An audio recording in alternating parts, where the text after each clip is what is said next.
Hello. After a long and exhausting day, it's time to slow down, clear your mind, and let the outside world gradually fade away.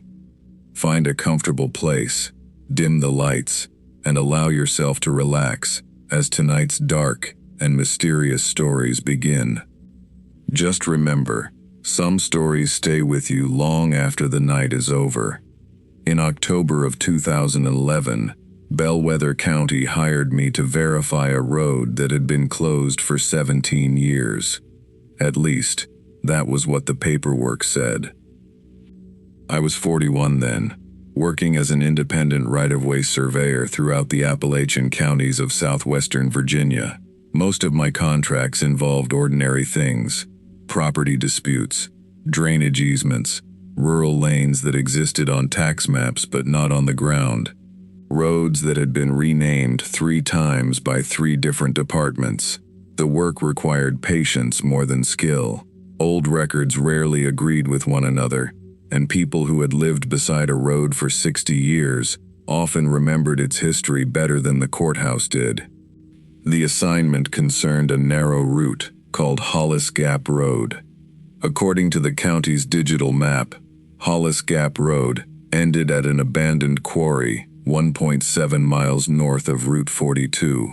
According to a handwritten maintenance ledger from the 1980s, the road continued another 3 miles through the ridge and connected with a farming community called Larkin Hollow. The community no longer appeared on any modern map. Neither did the northern half of the road. That alone wasn't unusual. Mountain roads disappeared all the time.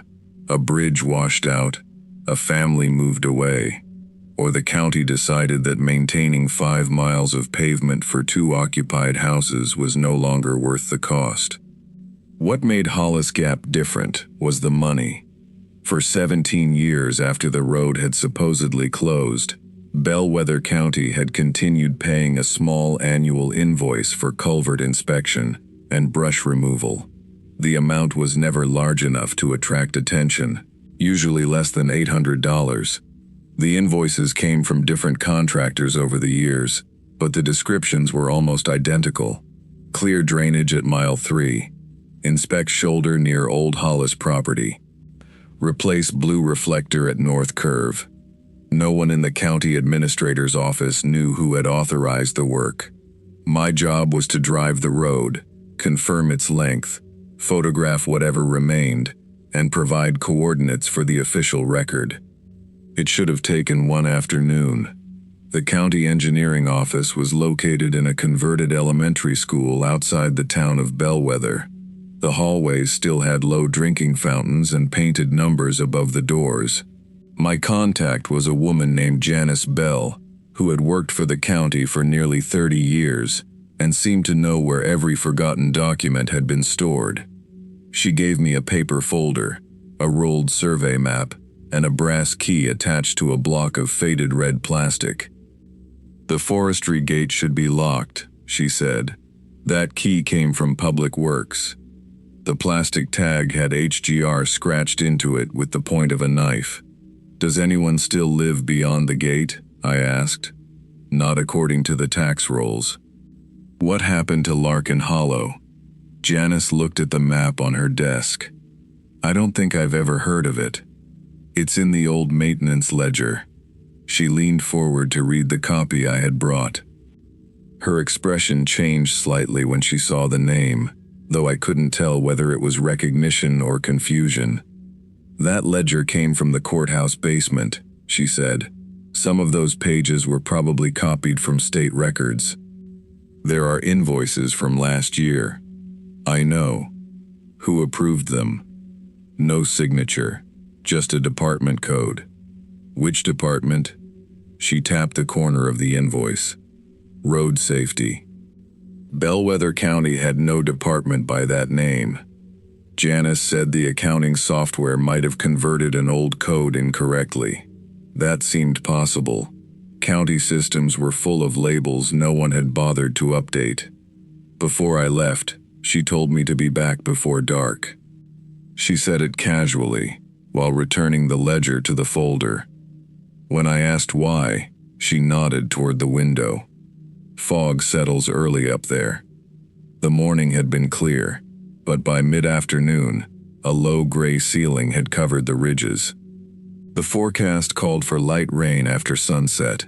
I had a flashlight, a reflective vest, survey flags, a handheld GPS unit, and enough food and water to remain out overnight if necessary.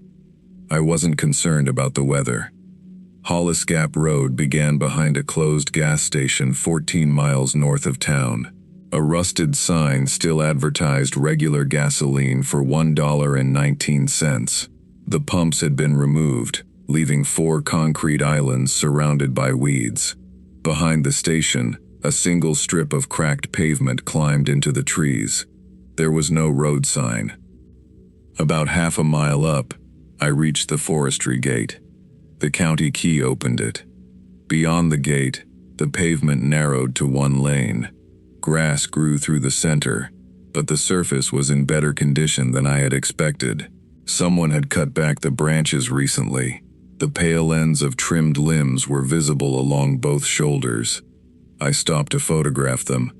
The GPS showed that I was following the route marked on the old maintenance map.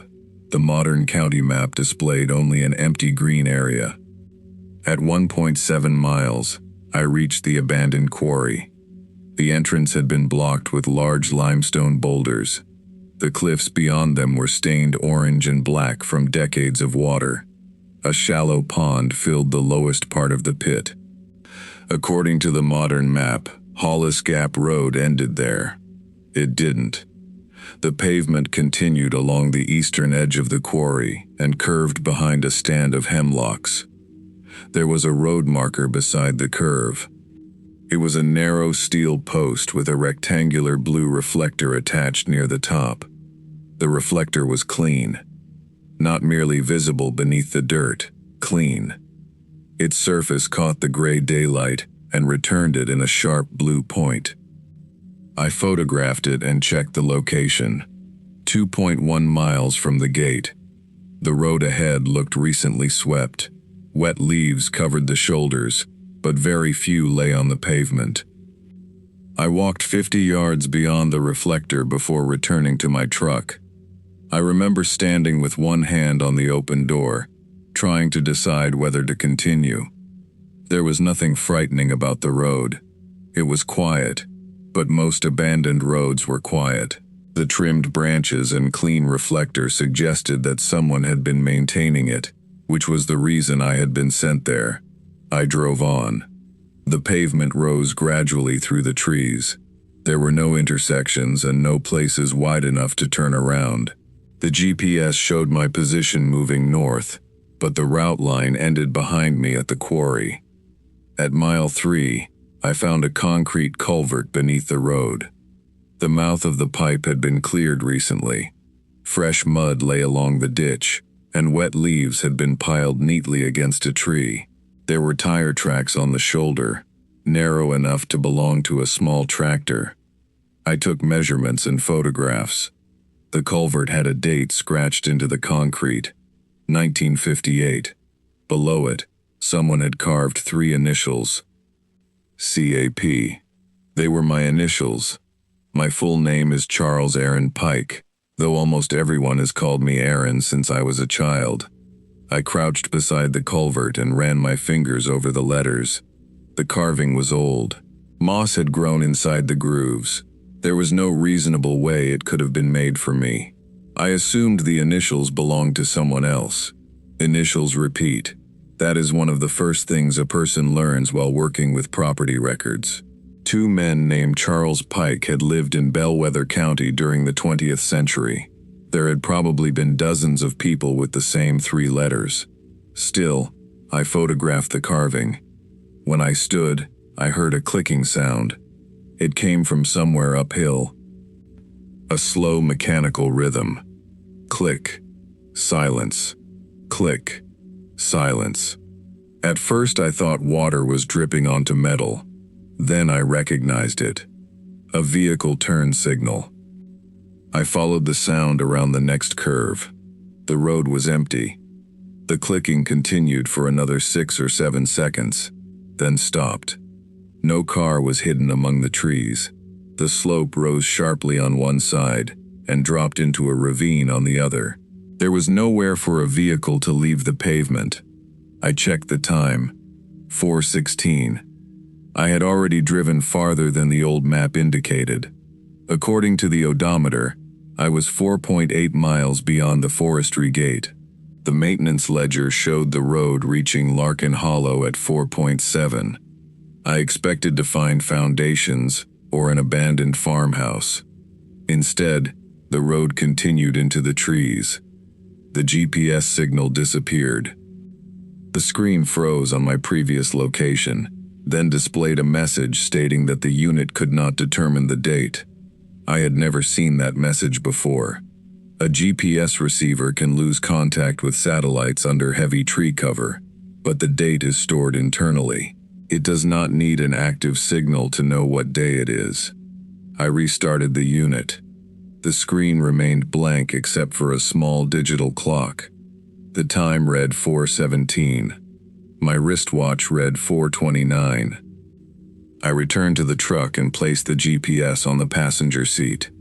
The dashboard clock showed 4:17. I watched it for a full minute. The numbers didn't change. That was when I decided to turn back. I continued forward only because there was still no place to turn around. The road had narrowed, and the drop beside it was too steep to risk backing for several miles. The light was fading beneath the trees. Fog moved between the trunks in long, low strips. After another half-mile, I saw a building. It stood close to the road, a small wooden structure with a covered porch and a false front. The windows were boarded from the inside. A faded sign above the entrance read, "Larkin General Store." There was enough gravel in front of it to turn my truck. I parked but left the engine running. The building appeared to have been closed for decades. The roof sagged along the center. One porch post had slipped off its foundation stone. A black telephone was mounted on the outside wall. It was the kind of payphone I remembered from childhood, enclosed in a metal box with a folding door. The glass had been removed, and rust covered the coin return. The receiver hung in place. I took 3 photographs from the truck. In the first, the telephone was visible beside the door. In the second, the receiver was hanging by its cord. In the third, it was back in place. I didn't notice the difference until later. At the time, I was watching the fog. It had reached the road behind me, covering the pavement in a white band. The truck's headlights reflected from it. I backed into the gravel lot and turned around. As I shifted into drive, the payphone rang. The sound was loud enough to be heard through the closed windows. It rang once, then again. I kept my foot on the brake. The third ring sounded different from the others, lower, as though it came from farther inside the building. I drove away before it rang a fourth time. The dashboard clock still showed 4:17. The truck's odometer told me I had traveled 5.3 miles from the gate. I expected the return trip to take 15 or 20 minutes. I had driven slowly on the way in, stopping repeatedly to take measurements. The blue reflector appeared less than 5 minutes after I left the store. It stood on the left shoulder now, which made sense because I was traveling in the opposite direction. The quarry should have been just beyond it. Instead, the road curved through more trees. I stopped beside the reflector and checked the odometer. It showed 6.9 miles. The distance was increasing. I put the truck in reverse and backed past the marker. The odometer decreased normally.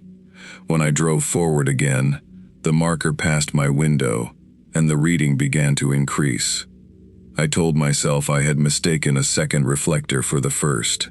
Someone could have installed several of them along the route. Then I looked at the steel post. Near its base, someone had wrapped a strip of orange survey tape around the metal. It was mine. I had tied it there less than an hour earlier. I stepped on the accelerator. For the next 10 minutes, the road descended through fog. I passed no quarry, no culvert, and no gate. The trees stood close to the pavement, their trunks pale in the headlights. The turn signal began clicking again. This time the sound came from inside my truck. The indicator on the dashboard remained dark. The turn signal lever was centered. The clicking continued from somewhere behind the passenger seat. I reached back without taking my eyes from the road. My hand found my coat, a cardboard equipment box, and the hard plastic case that held my survey tripod. Nothing was moving. The sound stopped. A few moments later, I saw a red light ahead. It glowed through the fog at the right edge of the road. I slowed. A car stood partly on the shoulder with its rear toward me. It was an older compact sedan, dark blue or black. The right turn signal flashed steadily. No one was visible inside. I stopped 20 yards behind it. The car looked familiar. Not because I recognized the model, because I remembered the shape of its taillights. They were narrow rectangles divided by a strip of chrome. My younger sister Claire had owned a car like that. For 12 years I had tried not to remember it. Claire disappeared in January of 1999 while driving home from a friend's house in West Virginia. The police found her car 3 days later near the remains of an old bridge. The passenger door was open, and one of her shoes lay in the road. No body was ever recovered. The official theory was that she had walked away from the vehicle during a snowstorm, fallen through the ice along Mill Creek, and been carried beneath the frozen surface. Our parents accepted that explanation because they needed something to bury. I accepted it because the alternative was admitting that Claire had called me 3 times that night. We had argued 2 days earlier over our father's care. He had been recovering from heart surgery, and Claire believed I wasn't spending enough time at the house. I believed she was using his illness to control everyone around her. When I saw her number on my pager, I ignored it. She left one voicemail. "Aaron, I know you're mad. Just pick up. I'm on a road I don't recognize." I deleted the message before the police could hear it. I had told myself it wouldn't have mattered. There were no cell towers in that part of the county then. She might have called from a gas station or someone's house long before she reached the bridge. The car ahead of me was the same color as Claire's, the same model. A Chevrolet Cavalier with a dent below the right taillight. The turn signal flashed. Click. Silence. Click. I could see snow on the rear window. Not frost. Snow. The surrounding road was wet with October rain, but snow clung to the trunk and roof in a thin white layer. I put my truck in reverse. The blue reflector stood behind me. Its light filled the rearview mirror. I hadn't seen it while approaching the car. The payphone began ringing somewhere in the woods. I locked the doors. The Cavalier's passenger door opened. No one stepped out. The interior light came on, revealing an empty front seat and a pale scarf draped over the center console. Claire had owned a scarf like that. I had given it to her for Christmas when she was 19. I stayed in the truck. The payphone rang 4 times. Then the passenger door closed. The Cavalier's turn signal stopped, and its taillights went dark. The fog thickened until the car disappeared. I don't remember turning the truck around. My next clear memory is of crossing the forestry gate at the base of the mountain. The sky was completely dark. Rain struck the windshield. The gas station appeared in the headlights, its empty windows reflecting my truck. The dashboard clock read 8:36. My wristwatch showed the same time. I had lost more than 4 hours. The truck's odometer indicated that I had driven 29 miles beyond the gate. The fuel gauge suggested even more. I locked the forestry gate and returned to town. I didn't tell Janice what had happened. I said fog had made the upper section difficult to survey, and that I would need a second visit. At home, I uploaded the photographs to my computer. The images from the quarry and culvert were normal. In the photograph of the carved initials, the letters had changed. They no longer read CAP. They read CLP, Claire Louise Pike. I checked the metadata. The photograph had been created on January 23, 1999, the night Claire disappeared. The next image showed the Larkin General Store. The payphone receiver hung from its cord. On the porch, just beyond the boarded door, a woman stood facing the building. Her back was toward the camera. She wore a pale scarf. I closed the file. For most of that night, I sat at my kitchen table with the lights on. At 2 in the morning, I opened the county folder again. The old maintenance ledger contained 3 entries for January of 1999. The first concerned snow removal near the quarry. The second mentioned an abandoned vehicle at mile 5.2. The third had been crossed out so heavily that I could read only a few words beneath the ink. Female driver, telephone report, passing vehicle. The final line contained a license plate number.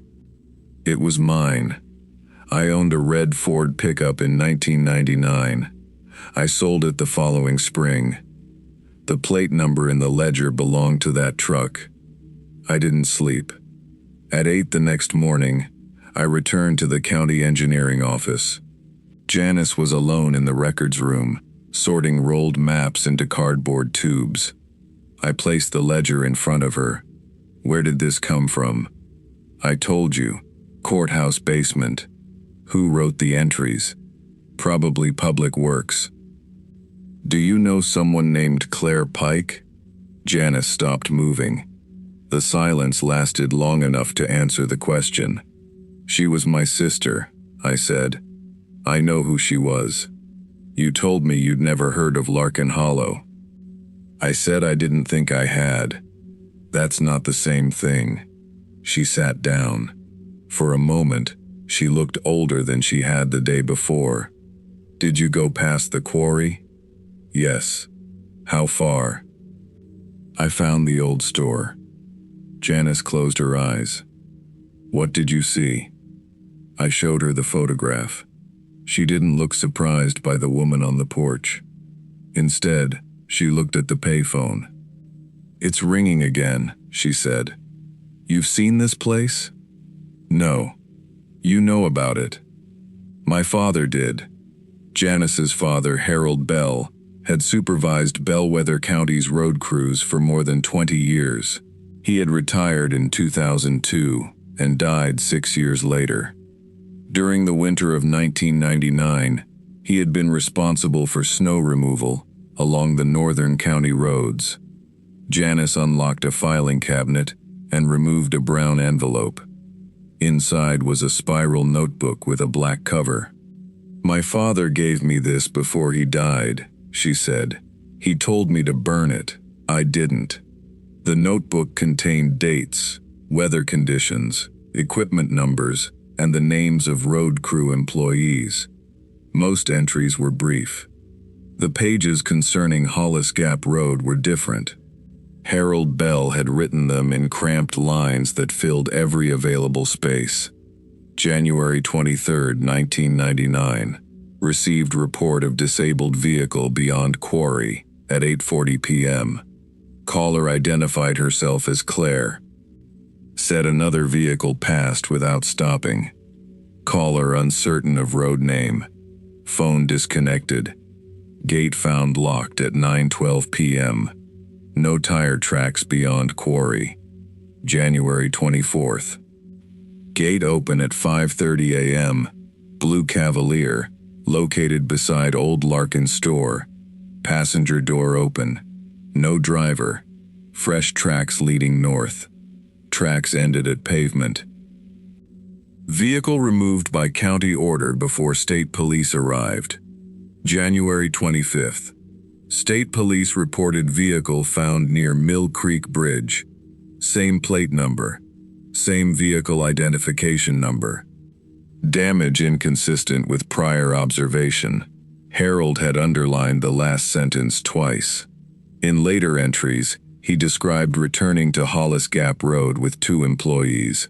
They found no general store and no road beyond the quarry. The pavement ended in thick timber that appeared decades old. A week later, the northern road returned. One of the employees drove it alone and came back 6 hours later with no memory of the trip. After that, Harold convinced the county to abandon the route officially. "What happened to Claire's car?" I asked. "The state police had it," Janice said. "Your father said he saw it somewhere else first." "Yes. Why didn't he tell anyone?" "He did. The sheriff asked him to change the report." "Why?" "Because the road had been closed for maintenance. The gate was supposed to be locked. If a driver got beyond it, the county could be held responsible. That doesn't explain 2 cars." "It was the same car. That's impossible." "I know." Janice turned several pages. Harold had continued visiting the road once each year. He never traveled beyond the blue reflector. He cleared the culvert, trimmed the branches, and replaced the marker whenever it disappeared. The annual invoices had begun after he retired. Janice had submitted them herself. "You've been paying people to maintain it." "Only as far as the reflector." "Why?" "My father said the road changes when it isn't remembered."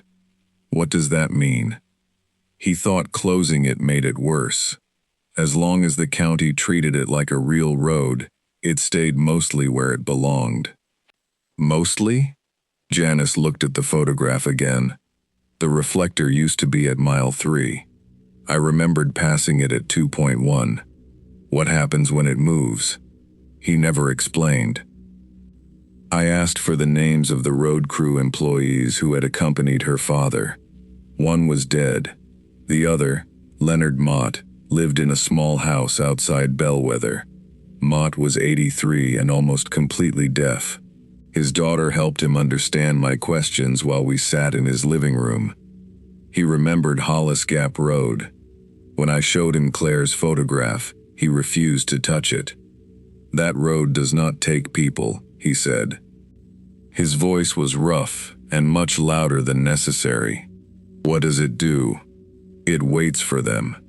"Who?" "The ones that pass." I thought he meant passing motorists. His daughter repeated the question. Mott shook his head. "Not the lost ones, the ones who saw them." He told me that people had disappeared near Hollis Gap long before the county closed the road. Not many. One every 10 or 15 years. A farmer during the 1940s. A teenage boy in 1963. A school secretary in 1978. A traveling salesman in 1987. In each case, someone later admitted seeing the missing person stranded beside the road. No one had stopped. "Why would the road care?" I asked. Mott looked toward the window. "Roads don't care." "Then what happens up there?" "It shows you the place where you kept going."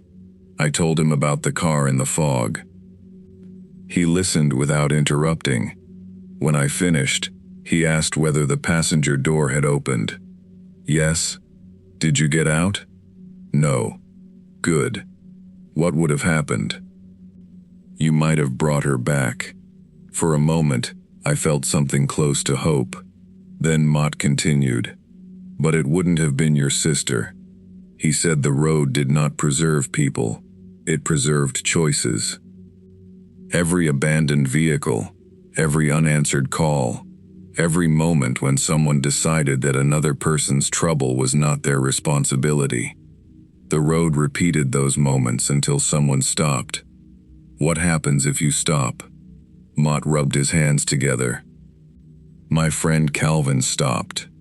Calvin had been the employee who returned without remembering his journey.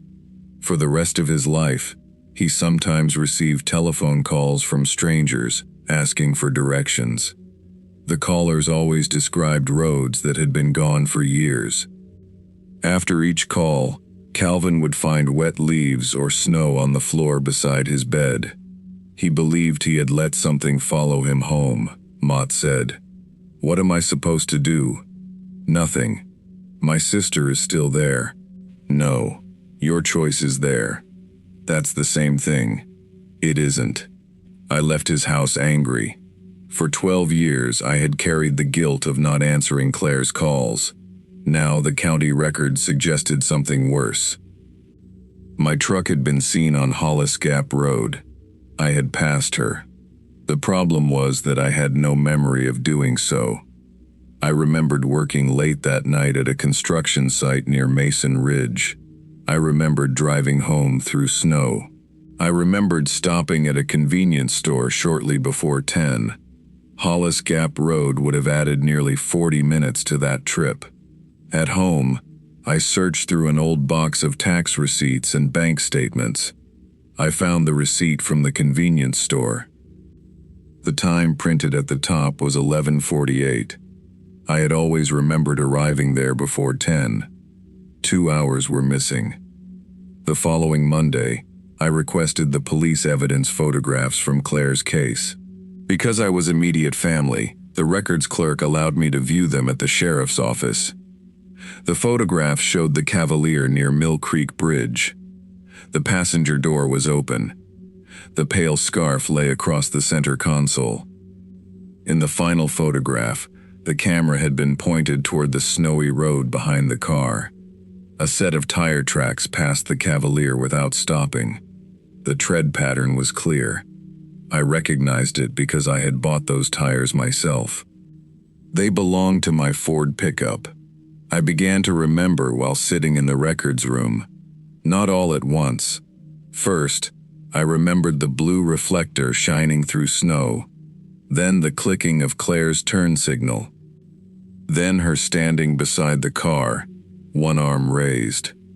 I had slowed down. I had recognized her. The argument about our father was still fresh. I was tired, angry, and certain she was exaggerating whatever trouble she had found herself in. I rolled down the passenger window. She shouted something I couldn't hear over the wind. I pointed back toward the gas station and told her there was a telephone there. Then I drove away. The road ahead had seemed strangely long.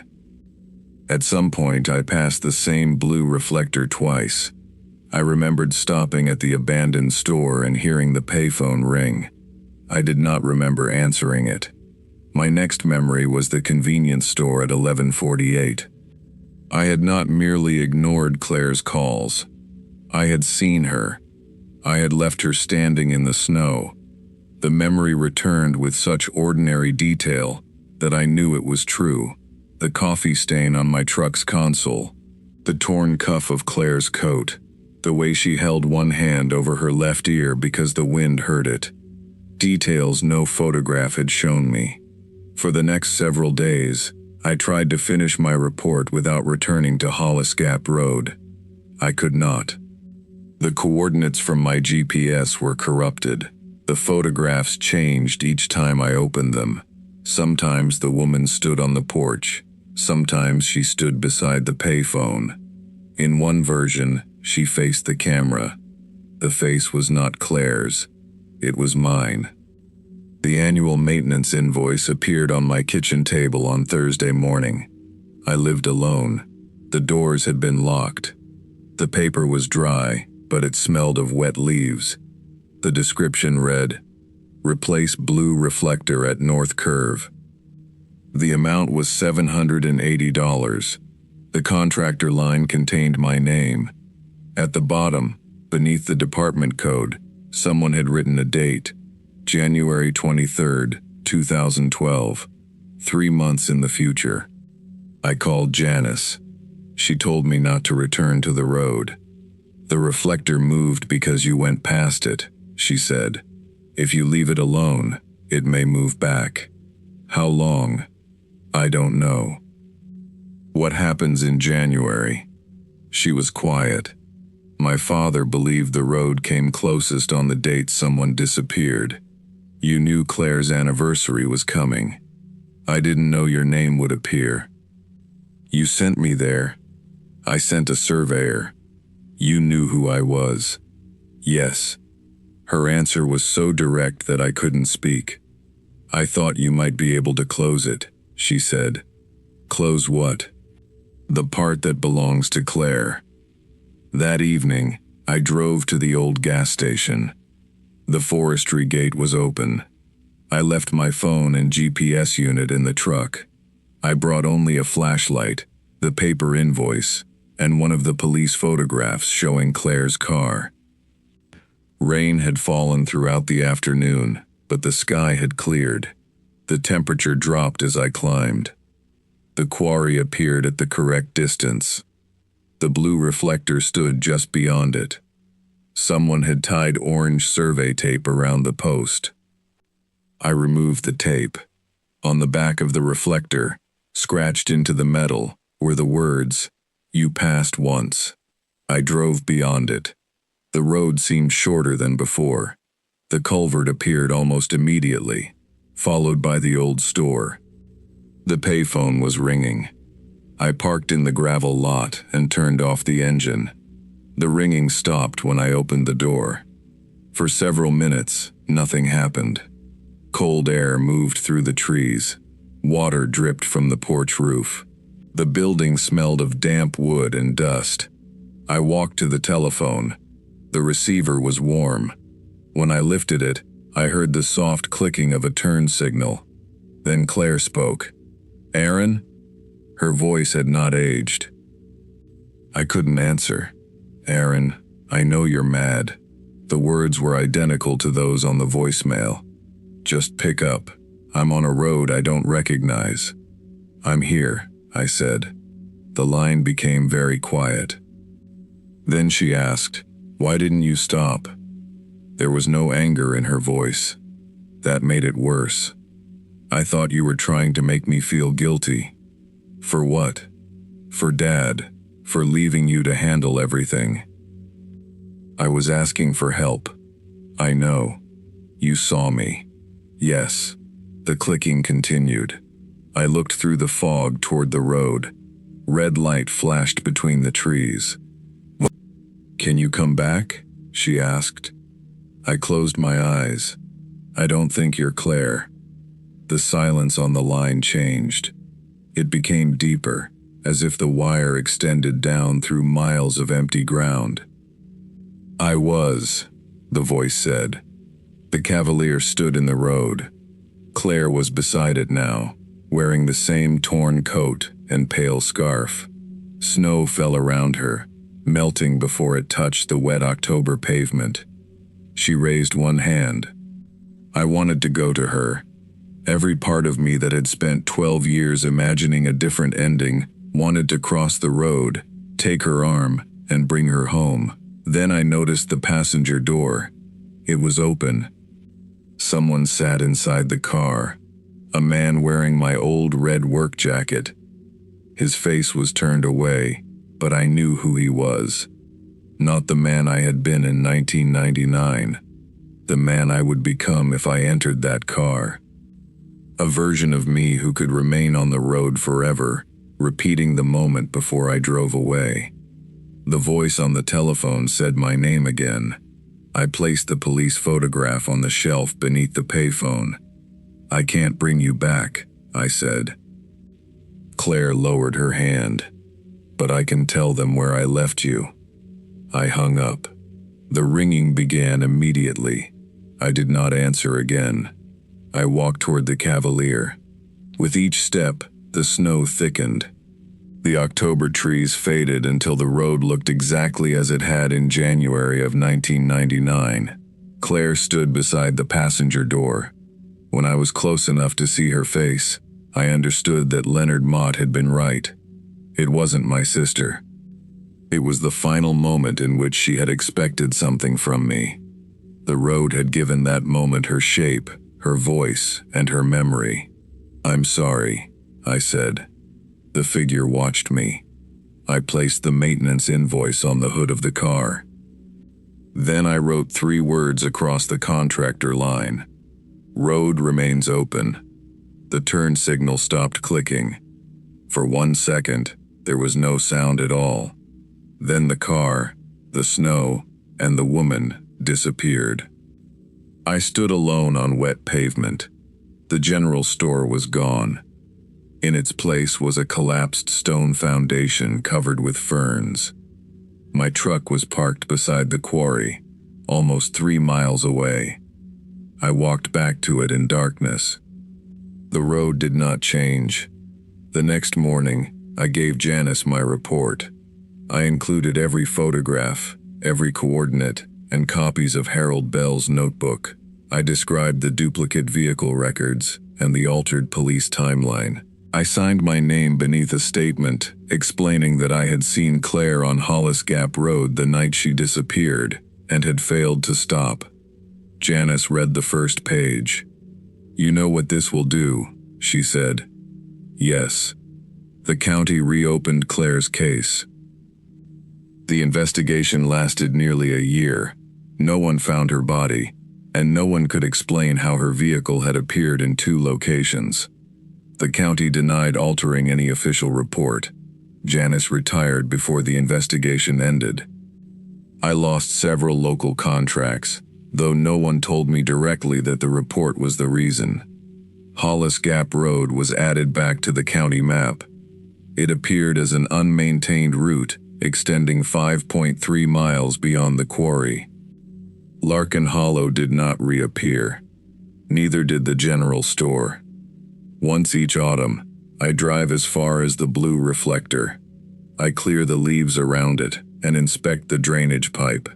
I submit an invoice to Bellwether County, and someone always pays it. I never travel beyond the marker. For several years, it remained at mile 3. Then it began moving south. Only a few yards at first, then a quarter mile. Last October, I found it beside the abandoned gas station. I told myself the county crew had relocated it. I removed the reflector and locked it in my garage. In the morning, the garage was empty.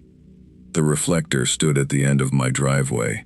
In the summer of 2007, I was hired to place a value on a road that no one could prove belonged to the county. The road was called Mercy Line. It ran through the western edge of Kansas, where the land flattened so completely that distant grain elevators looked like ships on a pale brown sea. On the oldest maps, Mercy Line connected 3 farming settlements between Goodland and the Colorado border. On newer maps, it appeared only as a broken gray line, ending in open fields. The wind company that hired me wanted to move turbine parts through the area.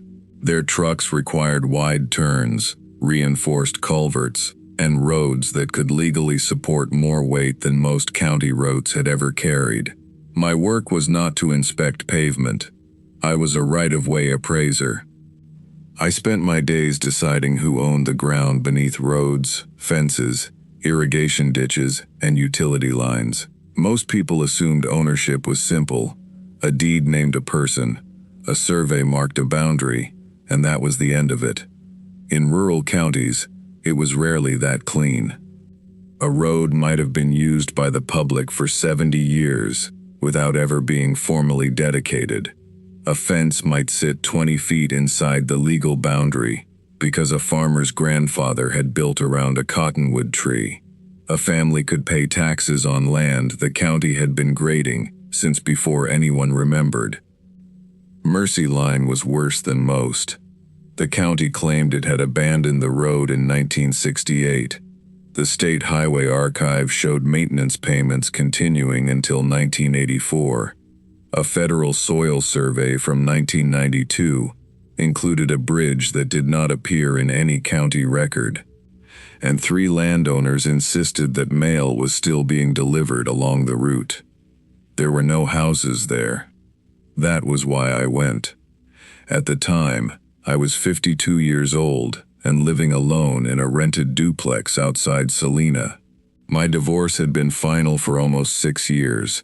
My daughter, Emily, was 27 and teaching elementary school in Oregon. We spoke every few weeks. Our conversations were polite. There are distances that begin as miles and gradually become something else. By 2007, I could cross half the country in 2 flights, but I had no idea how to ask my daughter why she no longer told me when she was unhappy. I knew the answer, of course. For most of her childhood, I had treated every feeling as a problem to solve. If she was lonely, I suggested activities. If she was angry, I explained why anger would not help. If she was frightened, I told her fear was usually worse than the thing itself. I had spent years teaching her how to manage without comfort. Then I was surprised when she did. The Mercy Line assignment came during a heat wave in late August. I arrived in Rawlins County shortly after noon. The temperature had already reached 104 degrees. Heat shimmered above the highway, turning distant fence posts into narrow black waves. The county courthouse stood in the center of a town called Arden, though center was a generous word. There was one gas station, a feed store, a post office, and a cafe, with a hand-painted sign promising cold pie. The courthouse had been built from pale limestone. Inside, the air smelled of paper, floor wax, and the faint mineral odor of an old basement. The county clerk was a man named Dale Mercer. He was in his early 60s, with a narrow face and a hearing aid that whistled whenever he turned his head too quickly. Dale had prepared 2 boxes of records for me. The first contained road petitions, commission minutes, tax maps, and maintenance receipts. The second contained mail, not copies of mail, actual envelopes. There were 43 of them, bundled with string and covered in dust. Every envelope was stamped "Return to Sender." None had a return address. The destination on each was a rural route number associated with Mercy Line. "Where did these come from?" I asked. "The post office brought them over." "When?" Dale considered the question. "Different times. The newest postmark is from last month." "I know. The road has no active addresses. I know that too. Who mailed them?" "No one can say." The envelopes varied in age. Some were yellow and brittle. Others looked almost new. The oldest postmark I found was dated March of 1951. The newest was July of 2007. All had been processed through regional postal facilities. The cancellation marks appeared genuine. Most were addressed to names I did not recognize. Mrs. Ruth Ellman, Thomas Avery, the Bell family, Grace Moore. 2 envelopes were addressed simply to occupant. One was addressed to me. My full name was written in dark blue ink. Margaret Ellen Hale. Below it was an address. Route 3, Box 12, Mercy Line Road, Arden, Kansas. I had never lived in Kansas. Dale watched me examine the envelope. "Do you know who wrote that?" he asked. "No.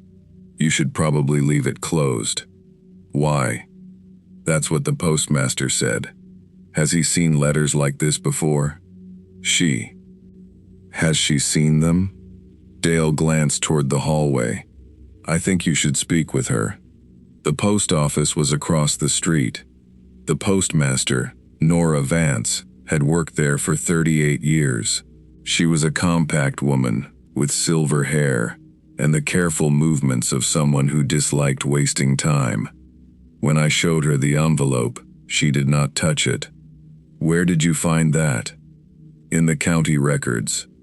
"Then it should have stayed there." "It's addressed to me. That doesn't make it yours. It has my name." Nora looked through the glass front doors toward the courthouse. "Mercy Line was once part of rural Route 3, she said. The route ended in 1968. Why? No residents. The county claims the road was abandoned that year. It was supposed to be.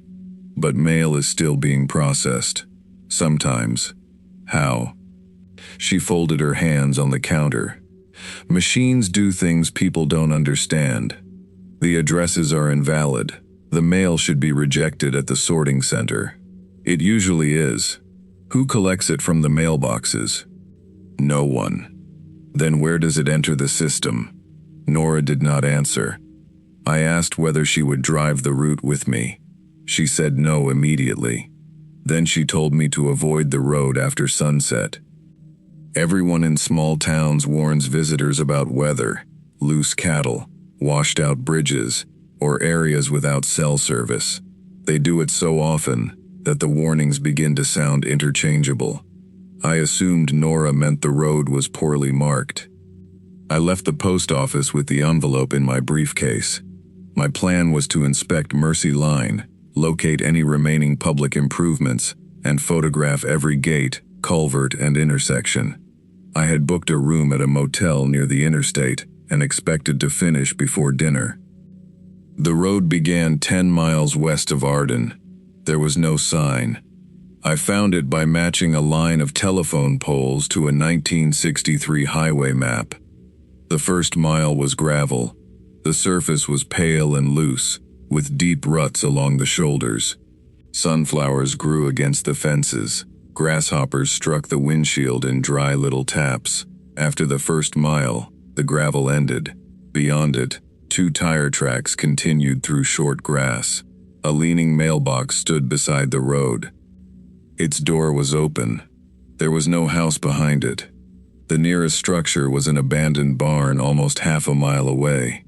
The name Ellman had been painted on the side of the box. I remembered the envelope addressed to Ruth Ellman. I stopped and photographed the mailbox. Inside was a folded newspaper. The paper looked fresh. The headline concerned a wheat harvest expected to set a county record. The date was August 22, 1956. The pages were not yellow. The ink left a faint black mark on my fingers. I read the first article twice, looking for some indication that it was a reproduction. There was none. A breeze moved across the field, carrying the smell of hot soil and cut grass. When I looked back into the mailbox, it was empty. The newspaper was still in my hands. I placed it inside a plastic evidence sleeve and stored it in my briefcase. The road continued west. Every quarter mile, I found another mailbox. Some were mounted on wooden posts. Others stood on rusted steel poles. A few had names painted on them. Avery, Bell, Moore. Each name matched an envelope from the courthouse box. There were no driveways, no foundations, no power lines leading away from the road. Only wheat stubble, pasture grass, and empty sky. At the third mailbox, I found a birthday card addressed to a boy named Peter. At the fourth, there was a utility bill from 1974. At the fifth, I found an unopened letter with no stamp. The envelope was addressed to Emily Hale, my daughter. The address beneath her name was the same as mine. Route 3, Box 12. I did not open it. I photographed the envelope where it lay, then placed it in my briefcase beside the first one. By then, I had traveled 4 miles beyond the gravel. The road should have intersected County Route 9. It did not. My paper map showed a north-south road crossing Mercy Line near a windmill. I found the windmill, but no intersection. The grass ahead remained flattened into 2 parallel tracks. I checked my vehicle compass. I was still driving west.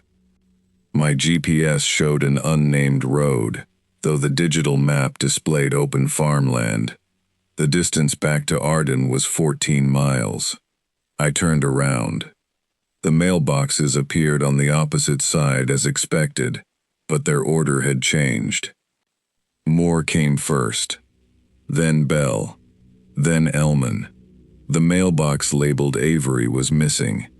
In its place stood a newer box with the name Hale painted in white letters. My last name. I stopped 50 feet away. The box was black with a rounded top and a small red flag. It looked similar to the mailbox outside the house where Emily had grown up. Behind it, a gravel driveway led north through the wheat. There had been no driveway when I passed that location 10 minutes earlier. At the end of the driveway stood a white farmhouse. A cottonwood tree shaded the front porch. A blue bicycle leaned against the steps. I knew that bicycle.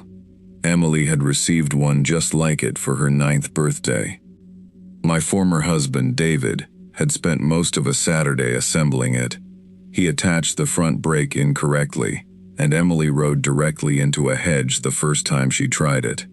For years, that story had made us laugh. The farmhouse was not our old home. We had lived in a brick ranch outside Wichita. Still, small details belonged to us. The green porch swing, the ceramic rabbit beside the steps, the curtains with yellow flowers that Emily chose when she was 7. I remained in my car with the engine running. The farmhouse door opened. A woman stepped onto the porch. She was about my age. Her hair was longer than mine and streaked with gray. She wore jeans and a faded green blouse. At first, I thought she was a stranger. Then she lifted one hand to shade her eyes. I recognized the gesture.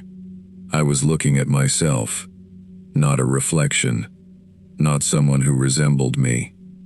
The woman had the small scar above her left eyebrow that I received after falling from a horse at 16. She stood with her weight on her right leg because my left knee had never healed correctly after surgery. She looked toward the road. I lowered myself behind the steering wheel. The woman on the porch did not wave. She seemed to be waiting for someone. After a minute, a yellow school bus appeared beyond the house. It traveled along a road I could not see until it reached the driveway. The bus stopped. A little girl stepped out. She carried a red backpack and wore her hair in 2 braids. The woman walked down the driveway to meet her. I knew the girl was Emily before she turned. She was 8 or 9 years old. The woman knelt and held out her arms. Emily ran to her. I watched myself embrace my daughter. The scene was ordinary. That was what made it unbearable. No warning, no argument, no carefully measured advice. The woman simply held her. I left before either of them looked toward the road. The driveway disappeared in my rearview mirror. The Hale mailbox remained. I drove east for nearly an hour. The landscape did not change. I passed the same windmill 4 times. Each time, one of its blades pointed straight down. The sun remained in the same position. My car clock advanced normally, but the shadows did not lengthen. I tried calling Dale Mercer. There was no signal. I tried the emergency number. The call connected to a recorded message.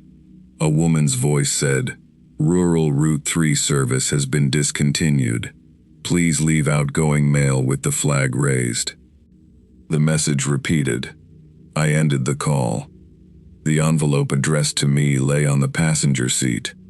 I did not remember taking it from my briefcase. The seal was open. Inside was a single sheet of lined paper. The handwriting belonged to Emily, not the adult handwriting I knew from birthday cards and hurried notes. It was the large, uneven printing she had used as a child. "Dear Mom, I waited after school, but you forgot. Mrs. Bell let me stay at her house. I know you are busy. I am not mad. Please come before it gets dark. Love, Emily." I had forgotten her once. She was 11. A court hearing ran late, and I had been so focused on presenting my appraisal evidence that I missed the time. Emily waited outside her middle school for almost 2 hours. A secretary stayed with her until I arrived. Emily had not cried. She sat on the curb with her backpack on her knees and said she understood. I apologized in the car. Then I explained that adults sometimes had responsibilities they could not leave. For years, I remembered the event as a minor mistake. The letter made it feel different. I put it back in the envelope. When I looked up, the farmhouse stood ahead of me. The same driveway. The same cottonwood tree. This time, the school bus was gone. The woman on the porch held the letter in one hand. She looked directly at me. I drove past without stopping. A mile later, I reached pavement. The county road sign read, Mercy Line. Below it, another sign pointed east, toward Arden. I arrived at the motel shortly after 9 that evening. According to my odometer, I had traveled 87 miles on Mercy Line. The road measured less than 12 miles on the oldest map. I carried the letters and newspaper into my room. The motel had 6 rooms, all opening onto a gravel parking lot. Mine contained a bed, a television, a small table, and an air conditioner that made a wet rattling sound. I called Emily. It was still early in Oregon. She answered after 4 rings. We spoke about ordinary things. Her class, the weather, a broken pipe in her apartment building. I almost told her about the road. Instead, I asked whether she remembered the day I forgot to pick her up from school. There was a pause. Yes. I found an old note you wrote. I wrote a lot of notes. This one said you waited at Mrs. Bell's house. Mrs. Bell? That was the secretary, wasn't it? No. Her name was Mrs. Parker. Are you sure? Yes. Did you write me a letter? I don't think so. She changed the subject. Before we hung up, I told her I was sorry. For what? She asked. For that day. You apologized then. I explained. That was your way of apologizing. Her voice was kind. That made me feel worse. After the call, I examined the newspaper from the Elman mailbox. The paper had aged. The pages were yellow now, and the edges had become brittle. The front page date was gone. In its place was a small printed notice. Rural Route 3 residents are reminded that undelivered mail will remain the property of the addressee. Below the notice was a list of names. Ruth Elman, Thomas Avery, Grace Moore, Peter Bell, Margaret Hale, Emily Hale. The last 2 names had been added in blue ink. I slept badly. Near midnight, something struck the motel door. I sat up. A few seconds later, it happened again. Not a knock. A soft metal impact. I turned on the bedside lamp and looked through the curtain. A mailbox stood outside my room. It had not been there when I checked in. The box was mounted on a wooden post driven into the gravel. The name Hale was painted on its side. The red flag was raised. I did not open the door. At 12:17, the air conditioner stopped. In the silence, I heard paper sliding through metal. At sunrise, the mailbox was gone. A white envelope lay beneath my door. It was addressed to David Hale, my former husband. There was no stamp. I called him from the motel parking lot. David lived in Wichita and had remarried. We spoke only when something concerned Emily. He sounded surprised to hear from me. I asked whether he remembered Mercy Line Road. He was silent for several seconds. Where did you hear that name? I'm working in Rawlins County. You shouldn't be there. You know the road? I know what you told me. I never told you about it. You did, Margaret. When? The year Emily was born.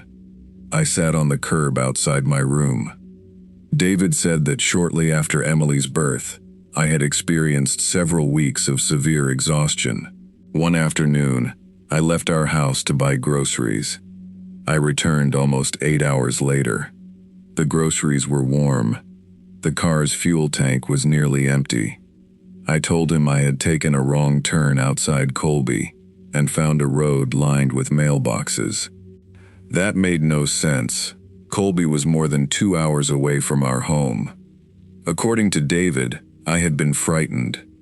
I described a white farmhouse and a woman who looked like me. The woman had 2 children, a boy and a girl. I told David that the children called her Mom. I don't remember any of this, I said. You didn't the next morning. Why didn't you tell me? I tried. What happened? You got angry. You said I was treating you like you were unstable. That sounded like me. What else did I say? David breathed slowly into the phone. You said the woman had made the wrong choice. What choice? She stayed. The line went quiet. I looked toward the empty space where the mailbox had stood. Did I bring anything home? A letter. Who was it addressed to? You. What did it say? I never read it. Where is it? You burned it. I opened the envelope addressed to David. Inside was a photograph. It showed the white farmhouse. David stood on the porch beside the other version of me. He appeared younger, maybe 30. Emily sat on the steps. Beside her was a boy of about 5. The boy had David's eyes and my dark hair. On the back of the photograph, someone had written, Evan's first day of school. I had never had a son. After Emily's birth, I became pregnant again. The pregnancy ended after 4 months. We had chosen the name Evan. I sat in the motel parking lot until the sun rose above the grain elevators. The photograph did not change. When I returned to the courthouse, Dale Mercer was waiting. He had already heard from Nora. In small towns, information travels without anyone admitting to carrying it. You went too far, he said. How far is too far? Past the 6th box. I counted 5. There were 6. No, the first one doesn't have a name.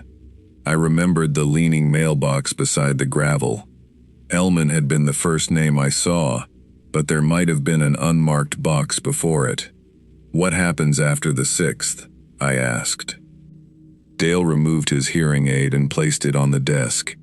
The small device continued whistling. The road starts delivering.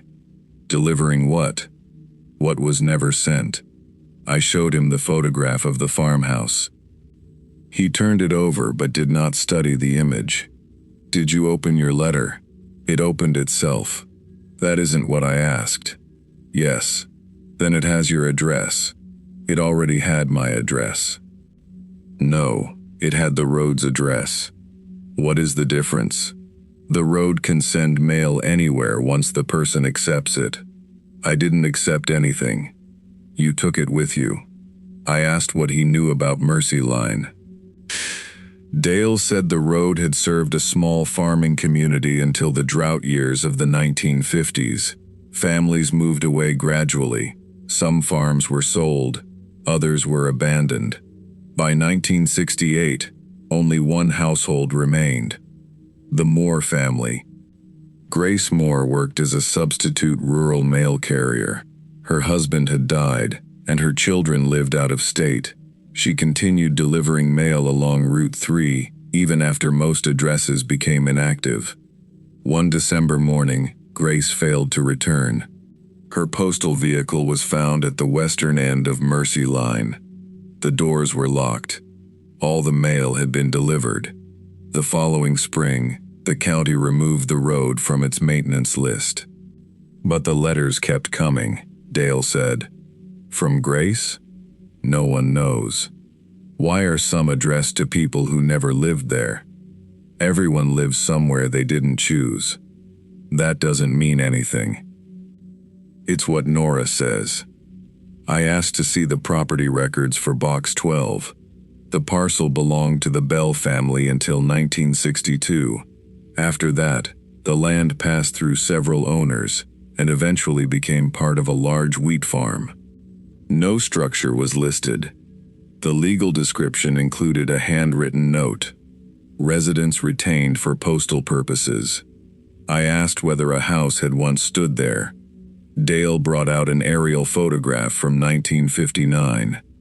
A white farmhouse was visible beside the road. A cottonwood tree shaded the porch. I used a magnifying glass to study the image. A woman stood near the mailbox. Even in the grainy photograph, I recognized myself. Dale remained beside the window while I examined it. "Have you seen your own place?" I asked him. He nodded. "What did it show?" "My wife." "Is she dead?" "She left me in 1973. "What was different on the road?" "She stayed." He told me that he had entered the farmhouse once. Inside, the clocks had no hands. His wife sat at the kitchen table and spoke to him as though he had only been outside for a few minutes. Their daughter was there too. In Dale's real life, his daughter had died in infancy. At the farmhouse, she was 30 years old. She had 2 children of her own. "They knew me," he said. "That was the hard part." "Why did you leave?" "The rooms were full of letters." "What kind of letters?" "Apologies, invitations, things people meant to say." He looked toward the boxes of returned mail. They were all open. Dale stayed in the farmhouse until he noticed that the family photographs were changing. At first, he appeared in them. Then his face began fading. His wife remembered a different husband. His daughter started calling him Mr. Mercer. The road could preserve an unlived life, but only by removing the person who had lived the other one. Dale walked out before the house forgot him completely. "What would have happened if you stayed?" I asked. "I think I would have become the mail carrier." "Why?" "Someone has to bring new names." I thought about Grace Moore's empty postal vehicle. The white envelope addressed to David remained in my briefcase. What happens if I destroy the letters? They come back. What if I return them? To whom? The road. Dale put his hearing aid back in. The whistling stopped. "Nora may know." At the post office, Nora was sorting mail into narrow slots. She listened as I described the farmhouse and photograph. When I finished, she locked the front door and turned the sign to closed. Then she led me to a small room behind the counter. A canvas postal bag sat on the floor. The words Rural Route 3 had been stenciled across it. Nora opened the bag. It was full of letters. Some had been returned from addresses across the country. Others carried no stamps or postmarks. One was addressed to Nora herself. She had never opened it. "My mother was Grace Moore," she said. I looked at her. "You told me the Moore family's children moved away." "They did. I came back." "Did you know she was still delivering mail?" No one believed she was. The route had already been reduced. She kept leaving every morning because letters kept appearing in the sorting room. "Did she tell you where they came from?" "She said people wrote them without knowing." Nora lifted one envelope from the bag. It was addressed to a man in Missouri. The postmark was dated 9 years in the future. "She believed Mercy Line carried mail between lives," Nora said. "Not different worlds, different decisions." Why would a road do that? It was never the road. What was it? The route. She explained that a postal route is more than a physical line. It is a repeated promise. Someone leaves. Someone travels the same path. Something is carried from one person to another. Even when the houses disappear, the route remembers being followed. Grace believed the route had continued after its residents left. With no ordinary mail to deliver, it began carrying other things. Words never spoken. Homes never occupied. Children never born. People who had chosen one road and spent the rest of their lives imagining another. Can it change what happened? I asked. No. Then the farmhouse is not real. It is real while you are there. What happens if I go back? You will find more mail. For me. For everyone connected to you. Emily? Yes. David? Yes. Evan? Nora's face softened. Especially him. I looked at the bag. What happened to your mother? She delivered one letter too many. To whom? To me. Nora had been 22 and planning to leave Kansas. Grace wanted her to remain in Arden and take over the post office. They argued. Nora left anyway. A week later, she received a letter at her college dormitory. Inside was a photograph of the life she would have had if she stayed. Her mother stood beside her at the post office. Nora had a husband, children, and a house near Mercy Line. She returned to Arden. By the time she reached the road, Grace was gone. I found the farmhouse, Nora said. My mother was waiting. You went inside? No. Why? Because there was no version of me in the photographs. The house was not offering Nora another life. It was offering Grace one, a life in which her daughter had never left. For that life to continue, the real Nora had to disappear. What did you do? I put the letter back in the mailbox. Did it stop? For me. Can I do the same? You opened yours. So did you. I didn't read it until after my mother disappeared. What difference does that make? You answered yours. I remembered speaking with Emily on the phone, apologizing for the forgotten pickup. The letter had already changed something. Not the past. The way I understood it. Nora said the root became stronger when someone responded to the mail. An apology, a confession, even a memory, could serve as a reply. The only way to close the address was to deliver the final letter. Which one is final? You won't know until you see it. I returned to Mercy Line shortly before noon. Nora came with me. She brought the canvas mailbag. We drove her old postal Jeep because she said the route recognized it. The heat had intensified. No clouds crossed the sky. The air above the road trembled. At the first mailbox, Nora stopped. The box had no name. This is where the route begins, she said. She lowered the red flag. The road ahead changed. The grass tracks became a narrow strip of pale gravel. Telephone poles appeared along the southern fence. In the distance, I saw rooftops. We passed the Elman mailbox. A farmhouse stood behind it now. A woman watered flowers near the porch. She did not look toward us. At the Avery box, 2 boys repaired a fence.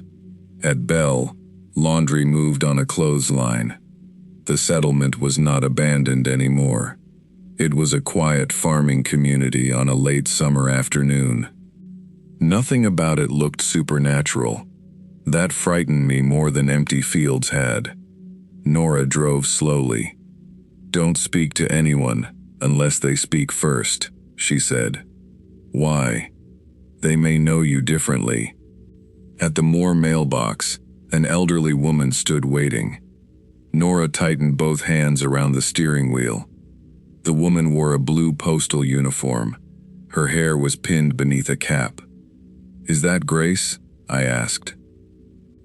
Nora did not answer. Grace raised one hand. Nora drove past. She looked straight ahead, but tears moved down her face. The Hale mailbox stood at the end of the settlement. The flag was raised. The white farmhouse waited beyond the wheat. This time, 2 vehicles were parked outside. David's old pickup, Emily's first car. The other version of me stood on the porch. She held a stack of letters. Nora stopped at the mailbox. You have to go alone. What am I looking for? The letter you cannot keep. I got out with the canvas bag. The heat disappeared as soon as my shoes touched the driveway. The air smelled of rain. Clouds covered the farmhouse, though the fields around it remained under a clear sky. The woman watched me approach. Up close, she looked older than I had first believed. Deep lines crossed her forehead and mouth. She had not lived an easier life, only a different one. You took your time, she said. Her voice was mine. Who are you? You know. I don't. I stayed home when Emily was born. I had returned to work 6 weeks after my daughter's birth. David had reduced his hours instead. I told myself it made financial sense. It did. The woman continued. I left the appraisal firm. We moved west. Evan lived. That isn't why I lost him. No, you can't promise that. I'm not promising anything. She opened the door. Inside, the house smelled of coffee and floor polish. Family photographs covered the walls. Emily at school. Evan in a baseball uniform. David beside a Christmas tree. The woman and David grew older together. In later photographs, another man appeared. David eventually disappeared from the frames. The alternate life had not remained perfect. It had only continued. I followed the woman into the kitchen. Letters covered the table. Some were addressed to me, others to Emily, David, and Evan. A few carried names I did not know. Which is the final one? I asked. The woman sat down. There is no final letter. Nora said there was. She needed you to come. Why? The woman looked toward the window. Nora's postal jeep was no longer visible. Grace is tired. I understood then. The route did not simply offer another life. It recruited someone to maintain it. Nora had brought me because Grace could no longer carry the mail. Why me? Because you read everything as evidence. I'm not staying. You already have an address. I can leave. You can. The woman slid an envelope across the table. It was addressed to Emily Hale. The handwriting was mine. What is this? The letter you should have written. When? Every time she needed you to listen. I did not touch it. The woman placed another envelope beside it. This one was addressed to Evan. My hands began to shake. What does it say? You know? I never met him. You carried him. That isn't the same. No. The room remained quiet. Somewhere deeper in the house, a clock ticked without moving its hands. Where is Emily? I asked. Upstairs, the child and the adult. I stood. The woman did not stop me. At the top of the stairs, a hallway extended farther than the width of the house allowed. Doors stood along both sides. Behind the first, I heard Emily laughing as a child. Behind the second, she was crying. Behind the third, she spoke as an adult. I'm fine, she said. Her voice sounded exactly as it did on the phone. Polite. Careful. Finished before it began. I opened the door. Emily sat on the edge of a bed with her back to me. She was 27. A packed suitcase stood on the floor. Are you leaving? I asked. She turned. Her face showed no surprise. I always leave. Why? Because you taught me not to wait. I didn't mean to. I know. I entered the room. I'm sorry. You keep saying that here. What do you want me to do? That is always your question. What should I ask? She looked toward the window. What happened to you? I did not understand. Then I did. My daughter had spent years bringing me her sadness, and I had turned it into instructions because I was afraid of what would happen if I entered it with her. I was not cold. I was frightened. Comfort required admitting that some pain could not be solved. I sat beside her. For the first time, I did not explain. I told her about my mother, who believed worry was a weakness. I told her how often I had cried alone as a child, because no one in our house knew what to do with tears. I told her I had mistaken control for strength. Emily listened. When I finished, the room was empty. The suitcase remained. On top of it lay a letter. The envelope was addressed to Margaret Hale. My name. The return address belonged to Emily's apartment in Oregon. I opened it. Mom, I don't need you to fix anything. I need to know that I can tell you the truth without making you uncomfortable. I love you, but I am tired of pretending our conversations are enough. Emily. The paper was dated 3 weeks in the future. This was the letter I could not keep.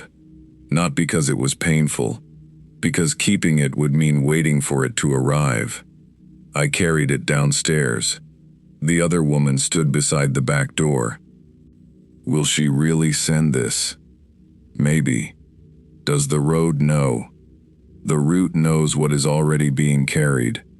What happens if I take it? You will go home and wait. What happens if I leave it? You may call her first. I placed the letter on the kitchen table. What happens to you? The woman smiled.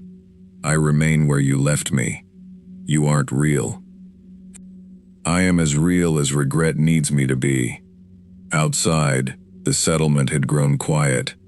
The mailboxes stood with their flags raised. At the end of the driveway, Grace Moore waited beside the postal jeep. Nora was gone. I walked toward Grace. She held the canvas bag. Where is your daughter? I asked. Grace looked down the road. On her way home. That isn't true. It is here. Where is Nora? At the first box. I ran. The road lengthened beneath my feet. Houses passed on both sides, each showing a life through open windows. Dale Mercer sat at a kitchen table with his wife and daughter. Ruth Ellman rocked a sleeping baby. Thomas Avery repaired a radio beside a son who had apparently returned from war. Each house contained something that had not happened. At the unmarked mailbox, Nora stood with one hand on the raised flag. Beyond her, the real road appeared as 2 dry tracks through empty fields. Nora, I called. She turned. Her face looked younger. My mother is waiting, she said. She has been waiting for almost 40 years. I know. She brought you here to replace her. No, I brought you. The words stopped me. You knew. I knew the route needed another carrier. And you chose me. I thought you would understand. Because I'm alone? Because you believe ownership can be proven. She looked toward the town behind us. Tell me who owns these lives. No one. Then why do they feel stolen? Grace approached slowly, carrying the bag. Nora watched her mother. For a moment, they seemed to be the same age. I can stay, Nora said. Grace shook her head. You already left. I came back. That is not the same as staying. Nora began to cry. Grace placed the mailbag at her feet. Then she looked at me. Route 3 needs a carrier. No. You opened the letter. I'm returning it. Not all mail can be returned. She held out an envelope. It was addressed to Evan Hale. I wanted it. The desire was immediate and physical. A chance to read one page from the child I had never known. A chance to learn his voice, his life, whether he would have loved me. I reached toward the envelope. Then I remembered the photographs in the farmhouse. At first, Dale had appeared in them. Then he faded. The root did not give people another life. It consumed the life they had already lived. I lowered my hand. I cannot deliver a letter from someone who never had the chance to write it. Grace's expression changed. Not anger. Relief. The envelope collapsed inward, as though the air had been removed from it. Then it became a small pile of dust in her hand. The houses along Mercy Line darkened, one window at a time. The wind rose. Wheat bent across the fields. Grace removed her postal cap. She placed it on top of the mailbox. "Nora," she said. Her daughter stepped forward. They embraced. I looked away. When I turned back, Grace was gone. Nora stood alone beside the empty road. The canvas bag lay open. All the envelopes inside were blank. We drove back to Arden without speaking. The mailboxes disappeared in reverse order. Hale, Moore, Bell, Avery, Elman. At the unmarked box, Nora stopped and lowered the flag. The gravel became grass. The telephone poles vanished. By the time we reached the county road, the sun was setting. Only 2 hours had passed. The next morning, Dale removed the old envelopes from the courthouse records. We cataloged each one, photographed the postmarks, and placed them in an archival box. Every address had faded. The envelope that once carried my name was blank. So was the photograph of the farmhouse. The people were gone. Only the White House, cottonwood tree, and blue bicycle remained. The wind company chose another route. Mercy Line was never widened. The county officially abandoned the remaining right-of-way in December of 2007. For a while, I believed that was the end. I returned to Salina and completed my report. Then I called Emily. I did not apologize. Not at first. I asked what had happened to her. She thought I meant that day. I told her I meant all the years between us. The conversation lasted almost 3 hours. There were long silences. I let them remain. The following spring, I visited her in Oregon. We did not repair everything. Some distances are crossed slowly, but we began. Nora retired from the post office 2 years later. Before leaving, she mailed me the old Route 3 canvas bag. It arrived empty. I keep it folded in a box with the photograph of the farmhouse. Most of the time, the picture shows an abandoned house. Sometimes the blue bicycle is gone. Once, I saw a woman standing behind the upstairs window. I stopped checking after that. Mercy Line no longer appears on county maps. Satellite images show only fields. Still, every August, a single envelope arrives at my home without a stamp. The envelope is always blank. I never open it. Last year, Emily was visiting when the mail came. She picked up the envelope and turned it over. "There's something written here," she said. I asked her what it was. She showed me the back. In the upper left corner, where a return address should have been, someone had written 3 words in a child's careful hand. "We are waiting." The first person who vanished from my route did not disappear from the road. He disappeared from the paperwork. I had spoken with him for almost 20 minutes beside an abandoned logging track in Michigan's Upper Peninsula. He returned 2 books, borrowed another, and signed his name clearly on the checkout card. By the time I reached the next town, the signature was gone. So was his library account. When I called the branch office, no one remembered adding his stop to my schedule. Only the book remained on the passenger seat. Inside its back cover, beneath a faded stamp from 1979, someone had written my mother's name. That happened in February of 2016. During the winter, I drove the Marquette County bookmobile. The vehicle was an aging diesel bus painted cream and blue, with narrow shelves fixed along both walls. It carried large print mysteries, children's books, westerns, local newspapers, tax forms, and a rotating collection of DVDs that rarely survived the cold without freezing inside their cases. The heater worked best when the bus was moving. Whenever I stopped for more than 10 minutes, frost spread across the inside of the windshield. My official job title was Rural Outreach Assistant, though most people simply called me the Bookmobile Lady. I had worked in the county library system for 14 years. Before that, I spent a decade managing inventory for a hardware distributor near Green Bay. I was 46 years old, divorced, and living in a small apartment above a dentist's office. I had no children. My younger sister lived in Arizona and called twice a month, usually while driving somewhere. The person who had brought me into library work was my mother, Marjorie Bennett. She had served as a librarian in northern Michigan for more than 30 years.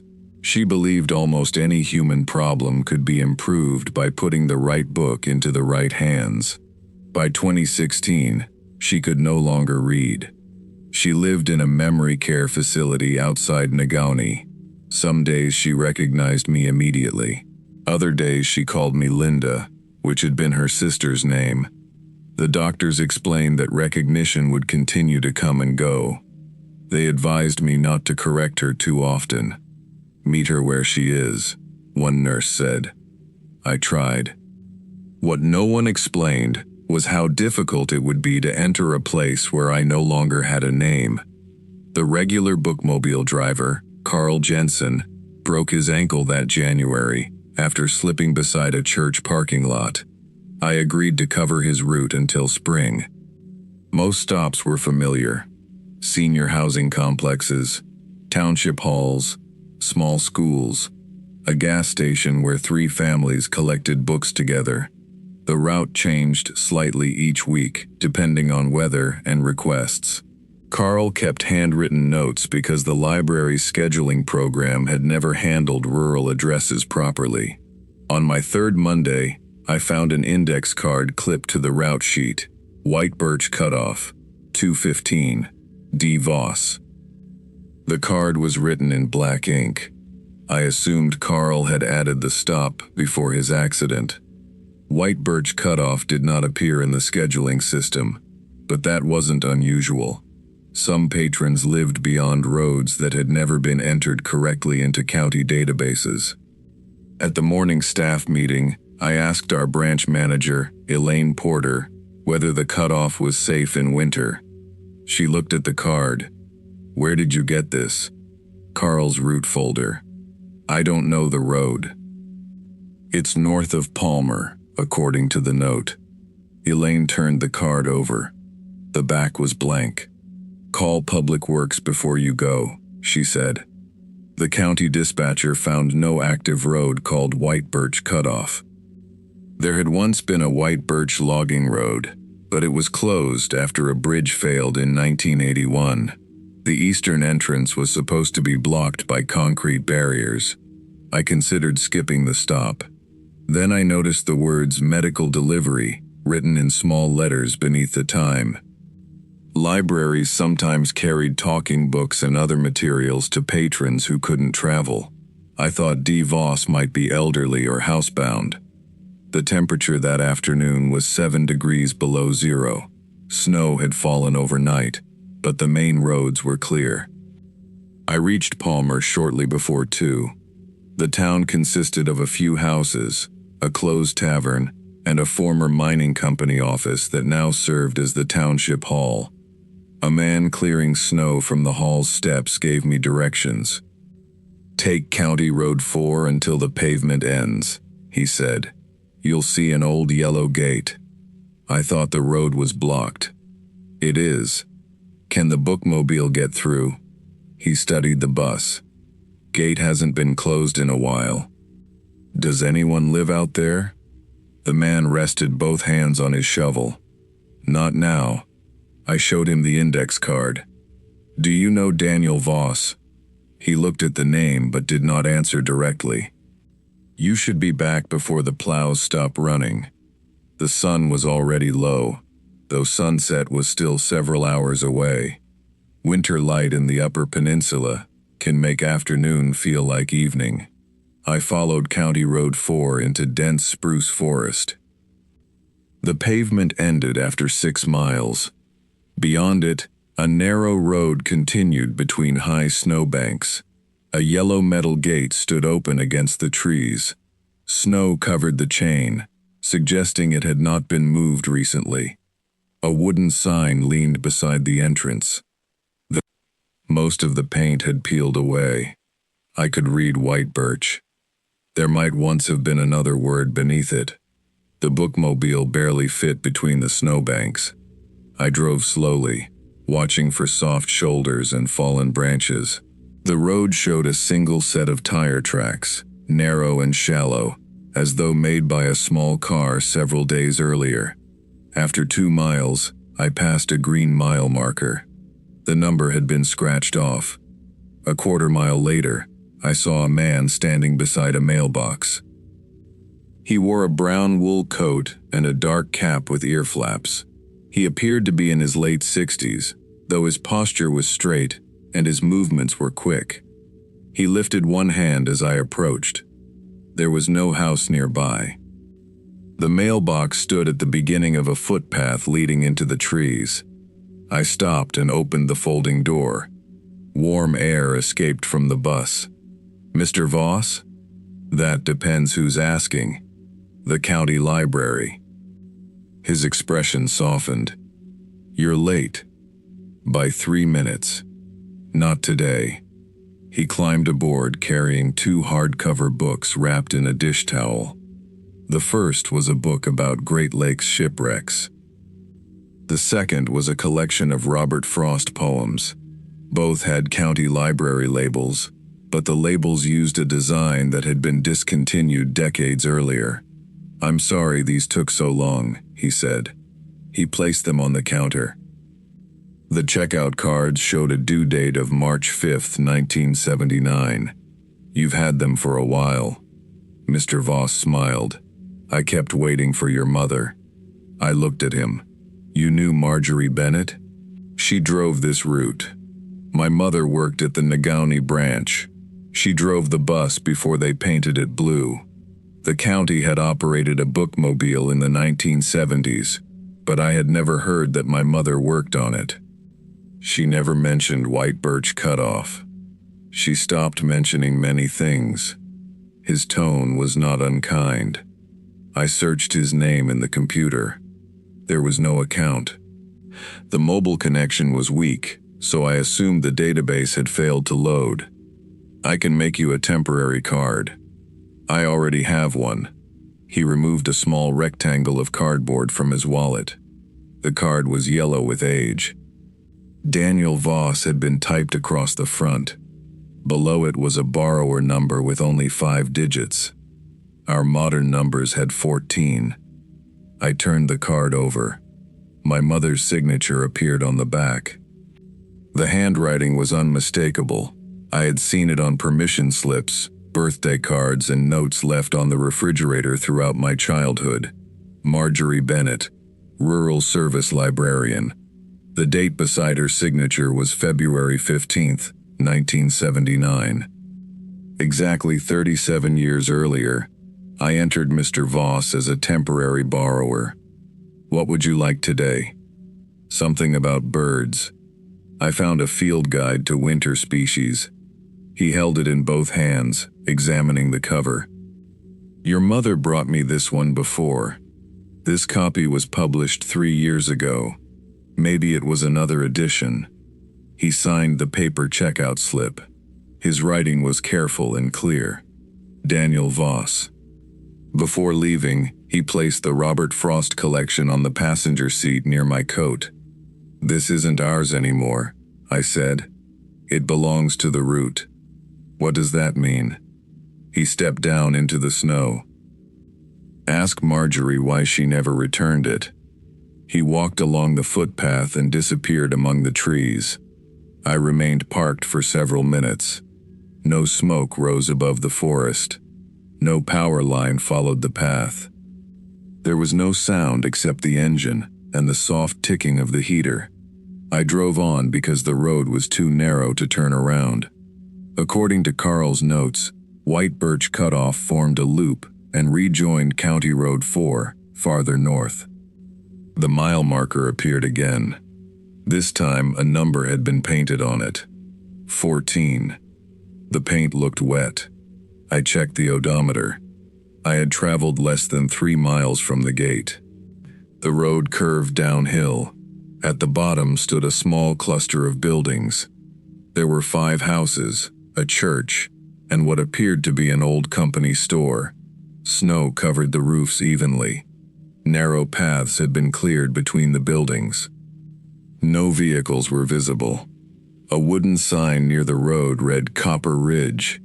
The name was unfamiliar. I stopped beside the store.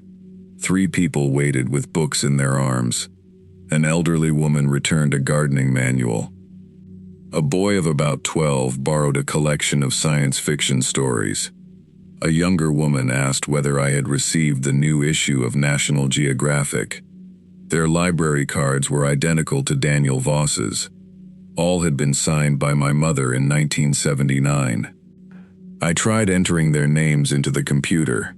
The screen went white. A message appeared. No service area assigned. I used paper slips instead. Each patron signed clearly. Ruth Calder, Michael Dane, Noel Price. They spoke quietly and seemed pleased to see the bookmobile, but none asked why a stranger had replaced my mother after 37 years. I asked Ruth Calder how many people lived in Copper Ridge. She considered the question. That changes. Is the road plowed by the county? Not exactly. Who maintains it? She looked toward the forest.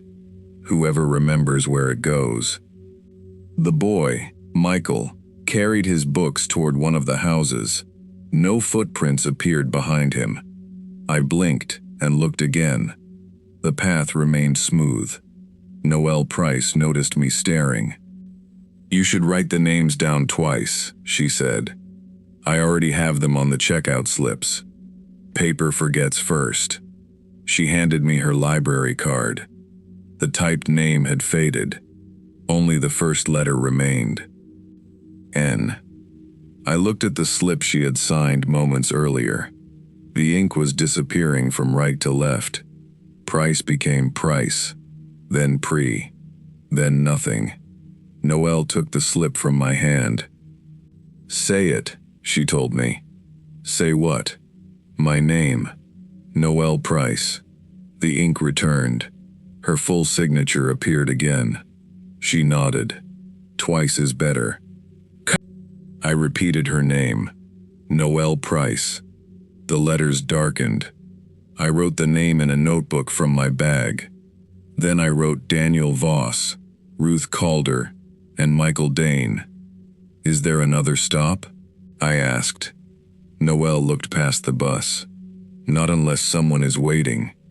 The church bell rang once. All 3 patrons turned toward it. I heard the sound clearly, but the church had no bell. Its small wooden tower was empty. The door of the company store opened. A woman stood inside. For a moment, I thought she was my mother. The shape of her shoulders was the same. So was the way she held her chin slightly forward when trying to recognize someone at a distance. Then she stepped into the light. She was a stranger. "You should leave now," she said. I asked who she was. The woman closed the door. The road beyond Copper Ridge appeared freshly plowed. I followed it north. The houses vanished from my mirrors before I reached the first curve. A green mile marker stood beside the road. The number was 13. A few minutes later, another marker read 12. I felt relieved. The numbers were decreasing, suggesting I was approaching the far entrance.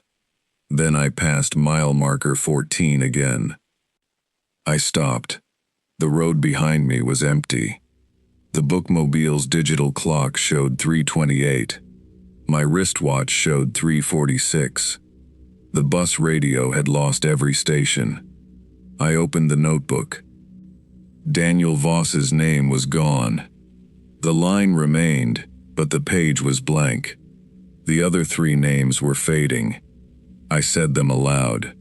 Daniel Voss, Ruth Calder, Michael Dane, Noel Price. The writing returned. I repeated the names until I reached the yellow gate.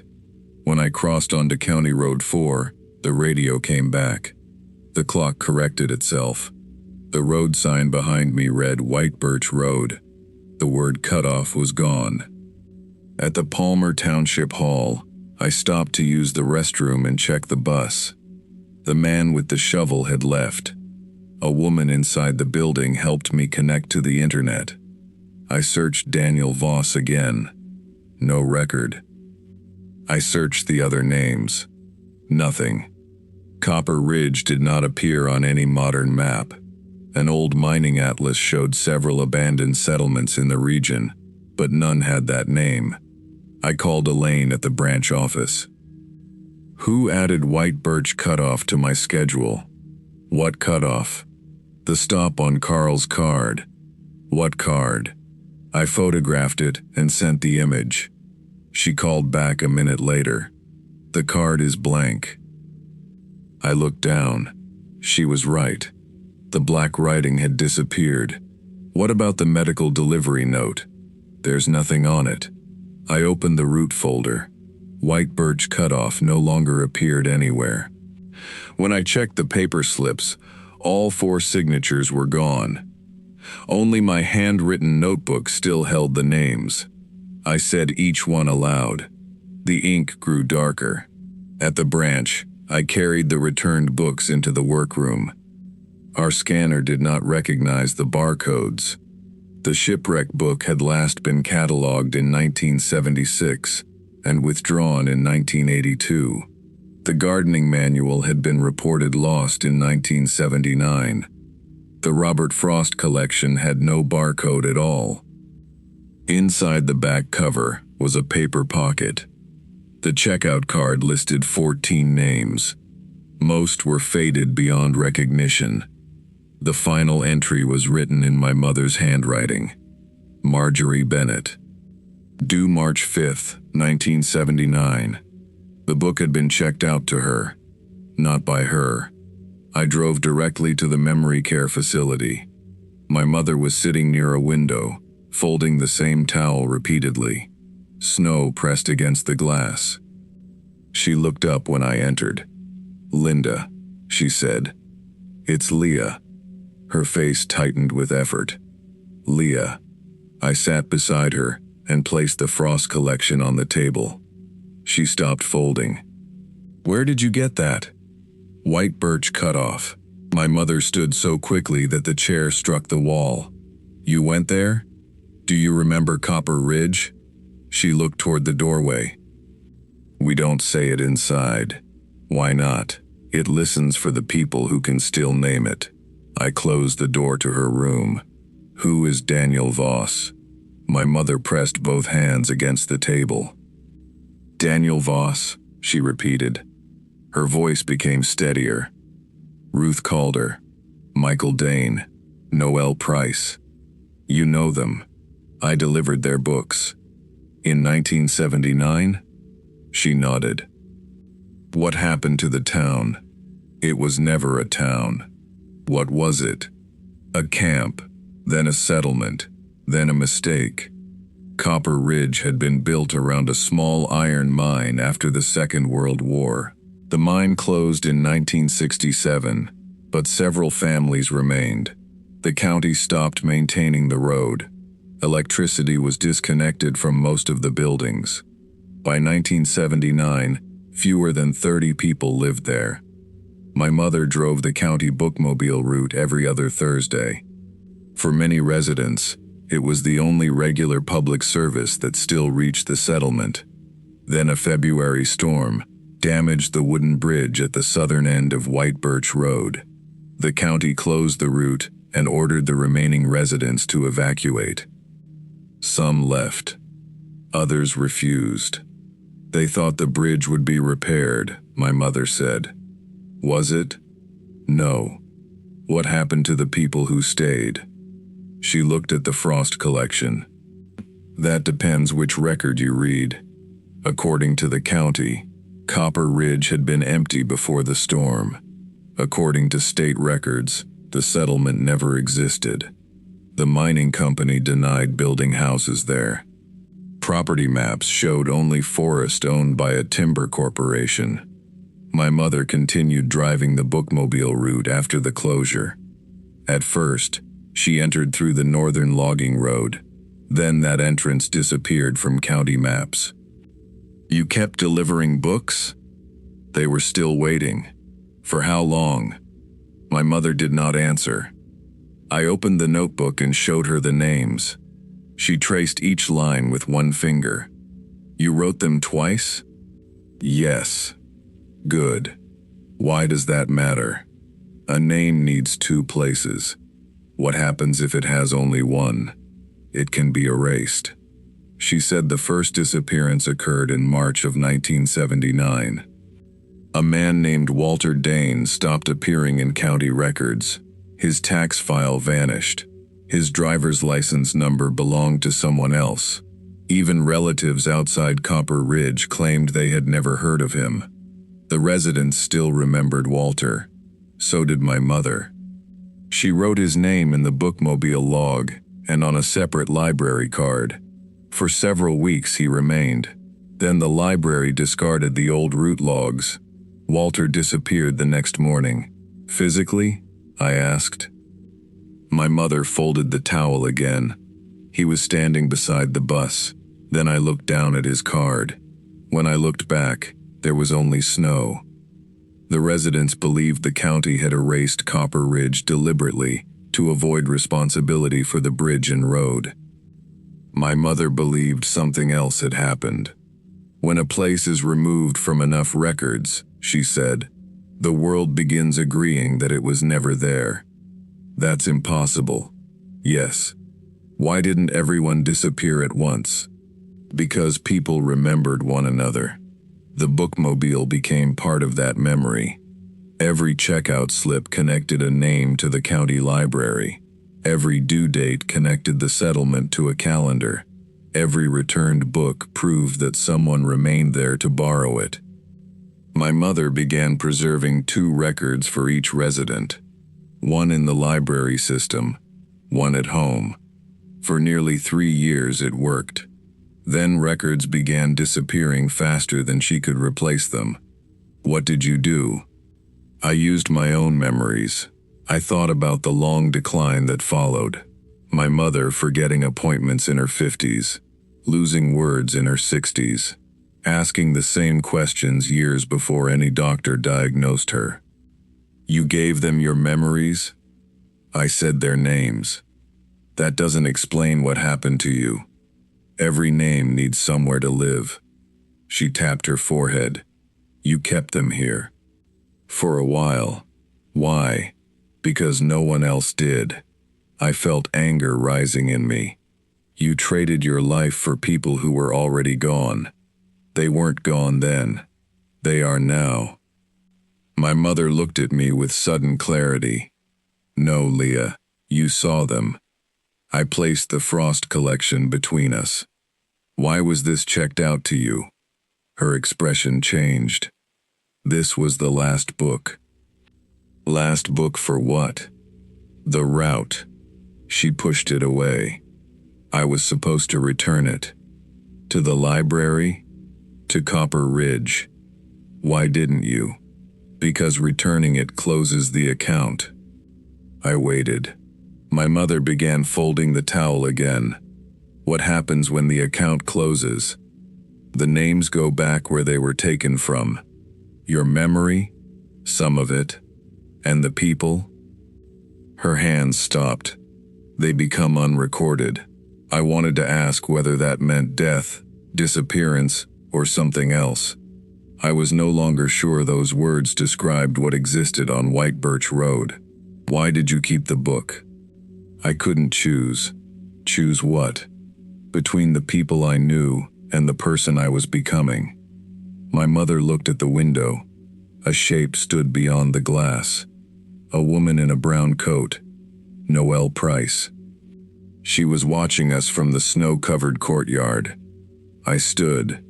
The courtyard was enclosed by the facility on all four sides. The only entrance passed through a locked hallway. Noelle lifted one hand. My mother whispered her name. The lights flickered. When they came back, the courtyard was empty. I stayed with my mother until she fell asleep. Before leaving, I asked a nurse to check the visitor log. No one named Noelle Price had entered the building. At home, I searched county archives through the night. Copper Ridge produced no results. White Birch Road appeared in maintenance budgets until 1981, but the listed mileage changed from year to year. 14 miles, 9 miles, 3 miles, then 0. A newspaper database contained one article about the bridge closure. The text referred to residents beyond the damaged crossing, but every name in the article had been replaced by blank spaces. The reporter was listed as Marjorie Bennett. My mother had never worked for a newspaper. At 2 in the morning, I received a call from Carl Jensen, the regular bookmobile driver. "I heard you took the White Birch stop," he said. "Who told you?" "No one." "Then how do you know?" My route sheet changed. Carl had discovered White Birch Cutoff 12 years earlier. An index card appeared in his folder every February. He drove the route once. A teenage boy returned a book about radio repair. The boy's card identified him as Michael Dane. Carl never went back. "You knew there were people out there?" "I knew there were shapes that wanted books. They're people. Maybe. Why didn't you report it?" "I did." "To whom?" "You." "I thought I had misunderstood. I had never met you 12 years ago." "I didn't say Leah Bennett. I reported it to the outreach office. Your position." The incident form disappeared from the system the next day.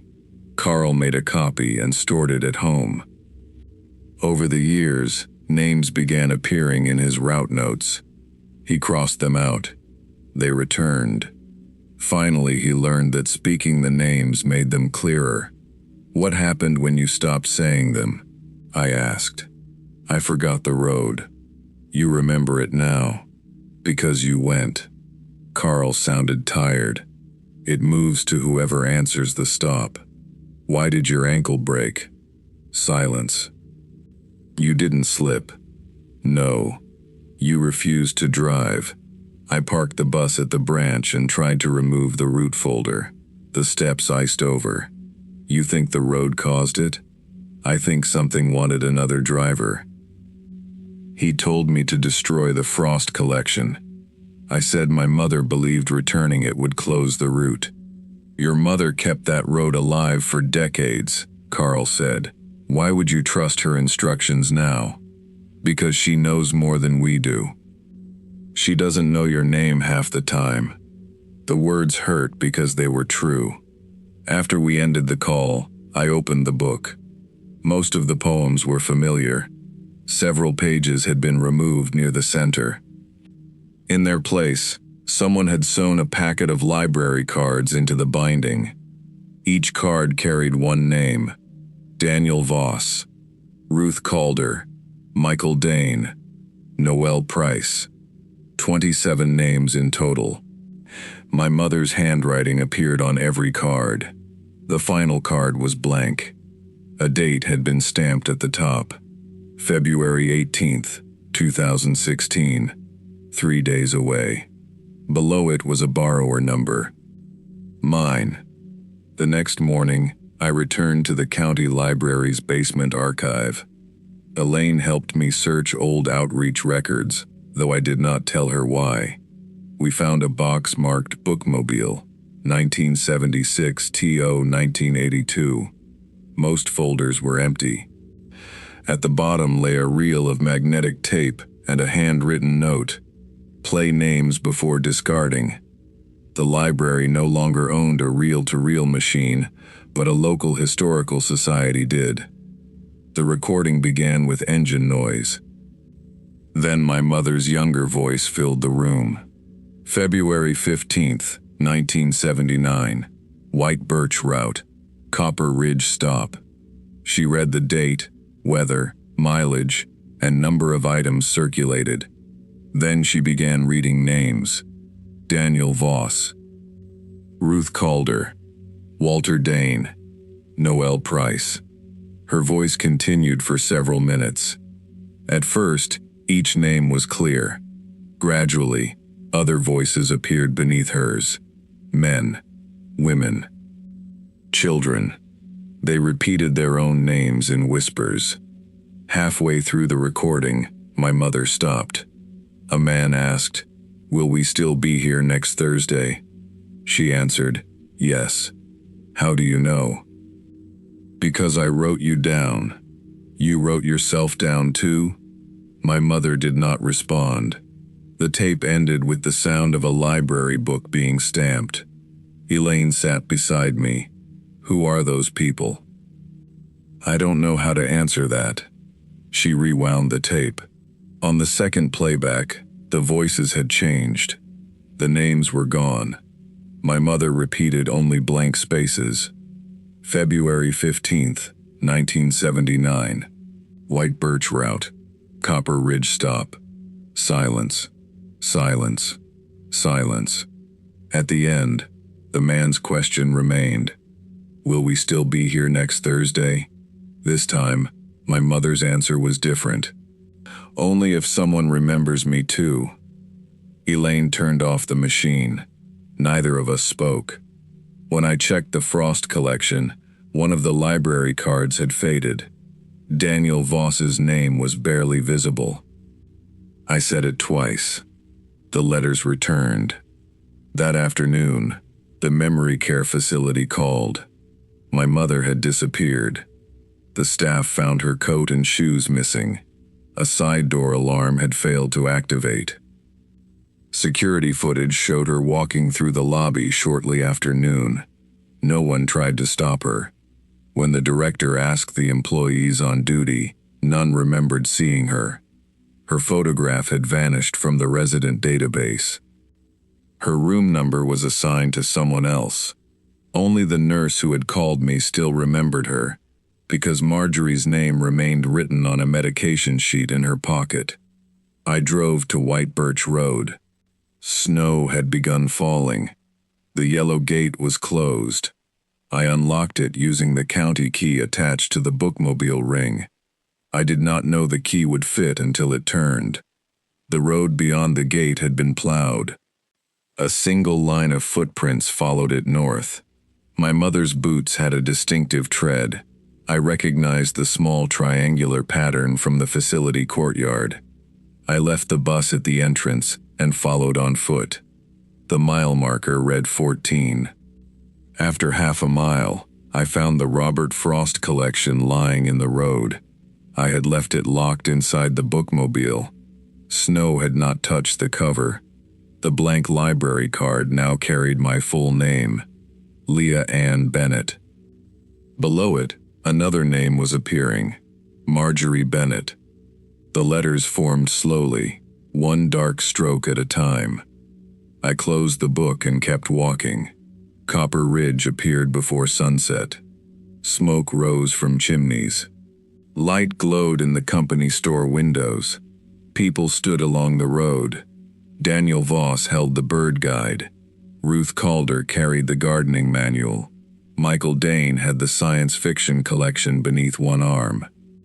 Noel Price waited beside the church. They looked more solid than before. Their footprints marked the snow. "Where is my mother?" I asked.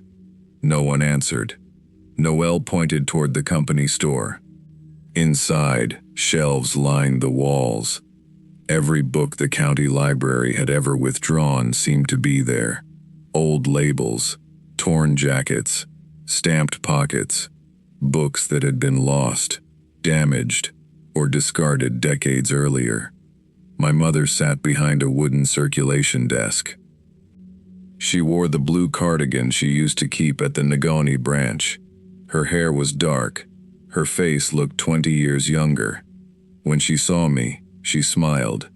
"Linda." I stopped. She had restored the town but still did not know me. "It's Leah." The smile faded. "I know. You came back here." I was called. "By whom?" My mother looked around the store.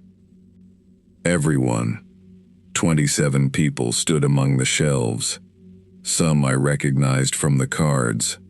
Others watched quietly from the shadows. "You have to return the book," my mother said. "What will happen to you?" "I'll remember. And them? They'll be finished." Daniel Voss placed the bird guide on a table. "We have been waiting a long time," he said. "Waiting for what?"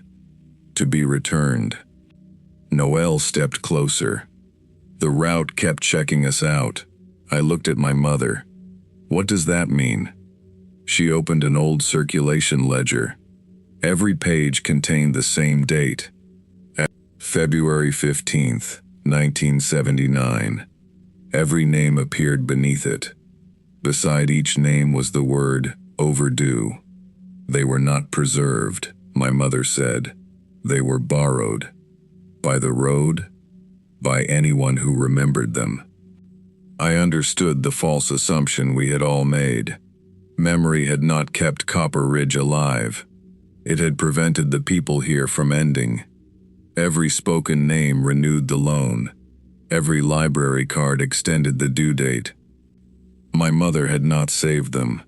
She had trapped them between being remembered and being gone. "Why didn't you return the book years ago?" I was afraid. Of losing them. Of learning what I had done. Daniel Voss stood near the window. Outside, the road stretched through the settlement. Beyond the final house, something dark moved among the trees. Not a person. More like an empty space in the shape of the road itself. "What happens when I return it?" I asked. My mother touched the Frost collection. "The records close." "Will the county remember Copper Ridge?" "No." "Will anyone? Maybe you. And you?" She smiled faintly. "That depends what the road takes as the late fee." I looked at the blank card sewn into the book. My name and my mother's name were now fully visible.